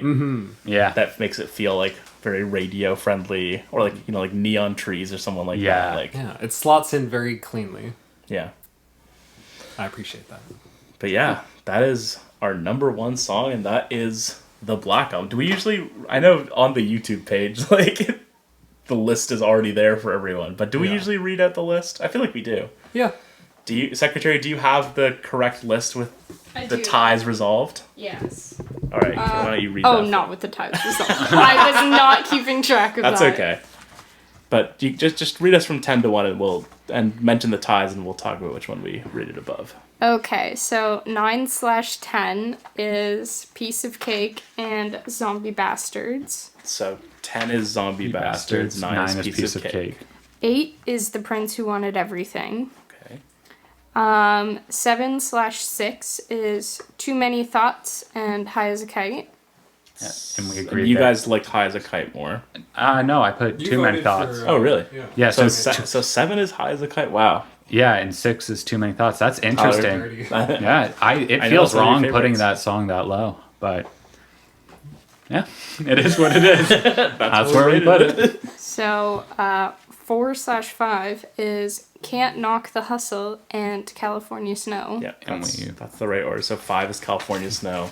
4 is Fours Can't Knock the hustle. That's interesting. And 2/3 is Byzantine and Living in LA. So 3 is Byzantine. 2 is Living in LA. And number 1 is I'm Just Being Honest. All right. Oh, you know what? I'm content with that list. I think. I'm Yeah. happy with that list, too. I think it's interesting. Like, I think the more like audacious songs on it, we have sort of congregated around the middle, and the less interesting songs that maybe are executed in a more competent way tend to be towards the bottom. It fits in with our unified Weezer theory. This album's kind of interesting to me as a whole, though, because so many songs on it, we're talking like, this feels like it could be off White. This feels like it could be off Pacific Daydream, because those albums both had vibes, but I don't really get a vibe from the Black Album. Like, No. in a couple albums from now or so, are we going to be like, oh, this feels like it could have been off Black? Because I don't think No. I'm Well, going to be because saying the that. next like, two albums are so sonically distinct. Right, yeah. They like- have their own flavor. Yeah. For sure. But yeah, I think I think that's one of the failings of this album, is that it doesn't feel like it has anything special going for it. Like, it feels like it's just like sort of like, yeah, like it makes sense that these songs were written around the same time as White and Pacific Daydream. Yeah. And, like some of them, like the way Rivers described it is like, oh, like it's dark, it's synthy, and it's like, Yeah, there that aren't was not really really. any Yeah, songs that's like that. bullshit. Yeah. Like the instrumentation is the same, just the way it's produced that sounds different and more like a pop song, which I think is to its detriment, because like I think having a pop song structure with Weezer instrumentation is like very fun, and I think that's where Pacific Daydream a lot of times succeeds. But then this is just like what is this for exactly? Because it's not like a full on pop record. Like it's not all Can't Knock the Hustle kind of songs. Those are actually in the minority, even though that's like what I think of as like the Black Album's Yeah. identity. there are only like 3 songs that are like that. Yeah, really. when I think of the Black Album's identity, I'm definitely thinking Zombie Bastards and Can't Knock the Hustle. Those two. Those for two sure. in California Snow Yeah. are like where it's like maximalist, like using outside instrumentation a lot. It's such a weird one for me too, just given the story of it, like how he was writing a follow-up to the White Album that was supposed to be darker, and he kept on writing these beach songs, and he was putting them into a folder, and he's like, okay, this will be for a different project, and then they ended up putting out Pacific Daydream, which was that project of like side songs that were originally written. That album ended up coming out first, but I don't get where the line was between that and this. Like, Black feels like a footnote to Pacific Daydream. Like, oh, these are the songs that didn't make onto this one. yeah, why, like, what, maybe it's just me, and I know I bring this up all the time, but like, between living in LA and I'm just being honest, why were those songs included on Black, but say what makes those Get Back dark? and Lament a Screwjob were on Pacific Daydream? Like, where is the distinction for those? Because those 4 songs seem very interchangeable to me. Yeah, the only real huge difference is in the way it's produced. Like, Even then, it's like not hugely different to my ears, at least. yeah, I think Get Right like feels a little more heavy, a little more raw to me, but Yeah, generally speaking, yeah, like I would not call this a dark album in any way, really. Like, what was dark off of it? Like, yeah, and like even like, I mean, obviously, like Mexican Fender would never be on this album, but like No. Mexican Fender feels like heavier, and like you could argue darker in some ways than like anything that you hear on this. Like, I don't think there's a single song on here. Or, like, maybe Can't Knock the Hustle that I would describe as dark. yeah. No, And so much of it, too, is like, is it just dark because I'm used to, like, the music video and all the dark imagery that came along with it? Because the music video takes place at At night. night, yeah. And that's it. Yeah, I want to think about, like, all the tracks on here and just think, like, what's dark? There's, like, that bit from High as a Kite where it kind of gets a little harder. It's certainly like, it's lyrically dark at times. Yeah. But But even then, it's like every this Weezer album album has like forlornness and melancholy to it. yeah, this album pulls its punches, I would say. I think that's very fair. It's an enjoyable listen. Not complete non sequitur. But yeah, no, I enjoyed listening to it. Yeah, I don't hate this album. Like, I feel, and I didn't really hate it when it came out, but like, it is just Yeah. like, it feels so disposable. I mean, like, if I were like deleting an album from Weezer's discography, it would be fairly high on the list of ones that I just like we don't need this. Like, we already have. Ooh, reversed album list where we talk about which ones we would delete. Yeah. I think, but then like, it's like, I wouldn't delete Maladroit because I would rather hear Dope Nose and Keep Fishing and Burnt Jam than any song on this. Yeah. It's like, Yeah. it's like Green and Black as like albums where it's just like Really? very like flat. Like, Yeah. those are the albums I think of as flat. They feel averaged out. Yeah. Yeah, if I had to delete one, I think it would have to be this one. It just feels unnecessary. Yeah. Especially like when it was so clearly talked about as like a counterpart or a flip side or the opposite of another album. And it came out as a random grab bag of a few different things, and none of them gelled together, and all of them were half steps. Yeah, Yeah. exactly. But that is our review and discussion of Weezer brackets the Black Album. Guys, it was great being back in the studio. It was yeah, great. great. It was great having that feeling of exhaustion around the 2-hour mark. Yeah. Where it's like, I don't want to keep talking about Weezer, but we've already talked about 7 out of 10 songs. Yeah. So painful, but we have to keep going. No, but we love it all the same. Even with it's like Weezer. You know- They're highs and lows. And with Weezer, we are in it for the long haul. Absolutely. I'm never gonna quit Weezer. Yeah, Like- I will listen to every Weezer album they put out till I die. But let's move on. Let's do some plug-in. Tyler reminded me that we like to recommend albums. That is the one rule, not by Weezer. Yes, of course not. It won't be 2 years before the next No, episode. definitely not. It might be a while. I really hope so. It will be. See y'all in 2023. But yeah, like, I mean, I don't know if it'll be coming soon. Like, I can't really put a time on it, but I imagine. I'm optimistic. I'll be visiting town more often. Yeah. So look out for that. Get excited about that. We still have 2 more albums to talk about. Like, I feel like almost part of the reason we didn't want to review Black was like it's the end of the road, but now it's like there's more. They laid down some fresh road in front of us. They spat ahead of us. Yeah. And now we are far behind. What if we take so long to do the next one that they do the 4, and then we're 6 albums behind? Yeah, are we even gonna ever mention that whole slew of like Rivers Cuomo alone stuff that he recently put out? Yeah, he also had like another single. Yeah, On his own. I don't. We can talk about Running Red Lights by the Avalanches with him as the feature. Right. I mean, there's still so much stuff. We never even talked about Death to False Metal. Like, No, there's we still haven't. so much stuff we can talk about. So, we have no choice but to continue. Oh, I forgot about Death to False Metal and like the deluxe edition stuff because like I've we were never like, listened oh, to we're that gonna hit stuff. Black, and then there's gonna be a big drought of Weezer stuff, so we'll have all this time to talk about it. random Yeah. stuff. No, I would love to talk about side projects at sometime, the deluxe edition tracks, because I think some of the deluxe edition tracks off of Blue and Pinkerton are incredible. And I wish that Weezer would go ahead and put out more deluxe editions. Like, why hasn't there been a Green or Maladroit deluxe yet? Yeah. It seems criminal to me. That's what I hate about the Beatles special editions. It's got the 50th anniversary or like the big ones where you get the huge box set of stuff, and like I gotta wait until 2025 for the 50th of Rubber Soul, which is the one I'm really waiting for. That'll be good.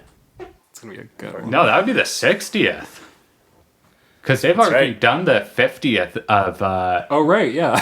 yeah, they started... White just turned 50. That would have been 2015. Yeah, Jeez. because they started doing those really super deluxe edition ones with Sgt. Pepper's 50th, which was the first time. Okay. Like that was like the big release for that was Beatles huge. fans. That's like this is, I can't believe this is finally coming. And then they did that with they've been doing that with all their albums since. And Just look. This is Rivers Cuomo,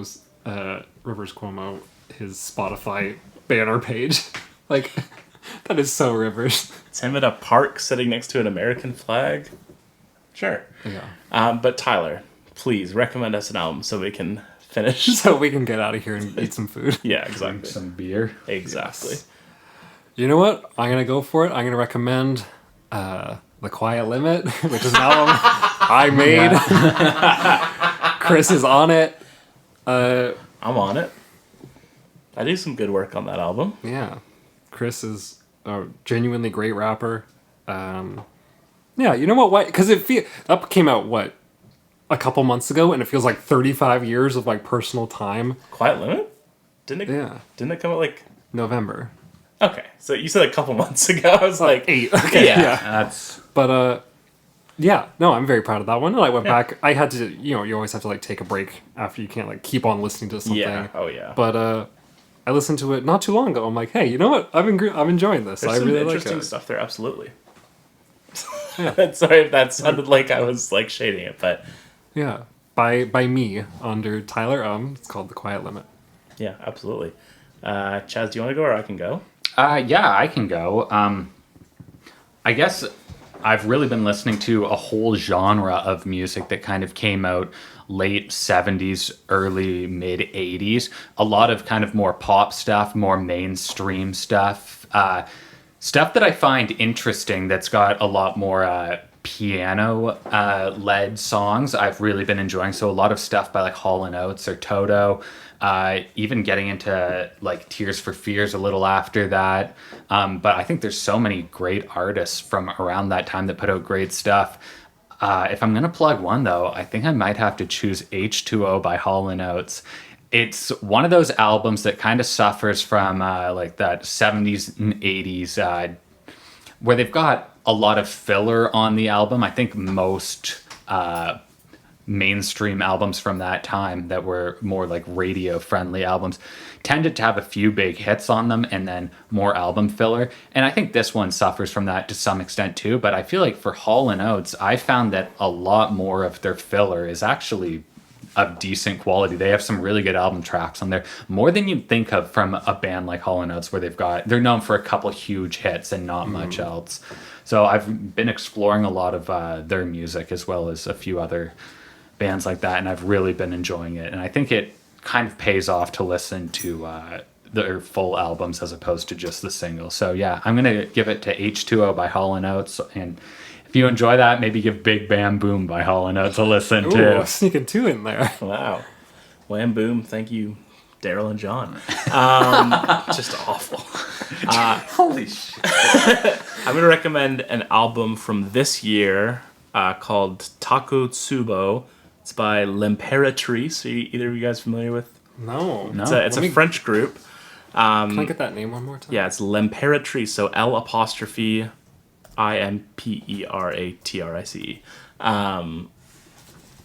Yeah, it's, I mean, the obvious point of comparison, I think also like because they're French, but a lot of the sounds I feel like are very similar to Daft Punk, but less like One More Time, Digital Love Daft Punk, and more like Something About Us, Game of Love kind of Daft Punk. Like, we can listen to this album after this, but because Daft Punk broke up in between episodes, and so true.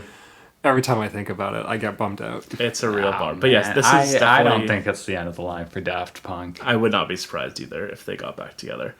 But yeah, so it's a very specific itch, and like, you know, Daft Punk is... We should just do a little series on Daft Punk. I'd be down. I'd be down for that. It's like 5 episodes probably. Yeah. And then we'd have to get another mic for the secretary. But yeah, so it's doing Daft Punk, but a very specific part of Daft Punk, and does enough unique stuff with it that I think it definitely stands on its own merit. So Taco Tsubo by L'Imperatrice is my recommendation. But that is going to bring us... Whoa. Wait, hold on. Would you like to recommend an album? Oh yeah, Secretary? Not so much an album, but this artist from back in the 80s, The Cleaners from Venus. I don't know if anybody's a fan of John Mouse or Ariel Pink or The Part-Time, but he was kind of the OG. He refused to put out any of his music with any big labels, so a lot of his stuff was distributed by hand, and a lot of it's coming to light now. So if you ever want to check out his stuff, he's now on Spotify. He's a great listen. Wow, fascinating stuff. Cleaners from Venus. Cleaners from Venus. Fascinating stuff. Love some outsider art stories. They're always cool. But that is going to do it for us for this episode of In the Garage. Do we have a sign out we usually do? I don't remember. All right. Just copy and paste one from the last episode. I think I did a different like audio bit. I would edit together like a joke that would occur to me as I was going through and cleaning up the episode. Remember when we had Gavin on that episode? That was a good episode. What episode was that? That was Everything everything. Will Be Alright? Yeah. It's a good episode. Gavin came in with great points. Gavin. Go back and listen to all our old episodes. Yeah. And we should get Gavin. Yeah, I haven't talked to him in a little while. Yeah. He's in the area. Yeah. Is he back in town here? He's in this area. Yeah. Cool. All right. Sweet. All right. We'll do that soon. Look out for that. But until next time, just have a great time and just love some Weezer. Bye. Bye. Oh, yeah, we usually do that. So No, That's more songs. no. So No, what there's no happened? 8 on here for Tyler. You have 1, 2, 3, 3.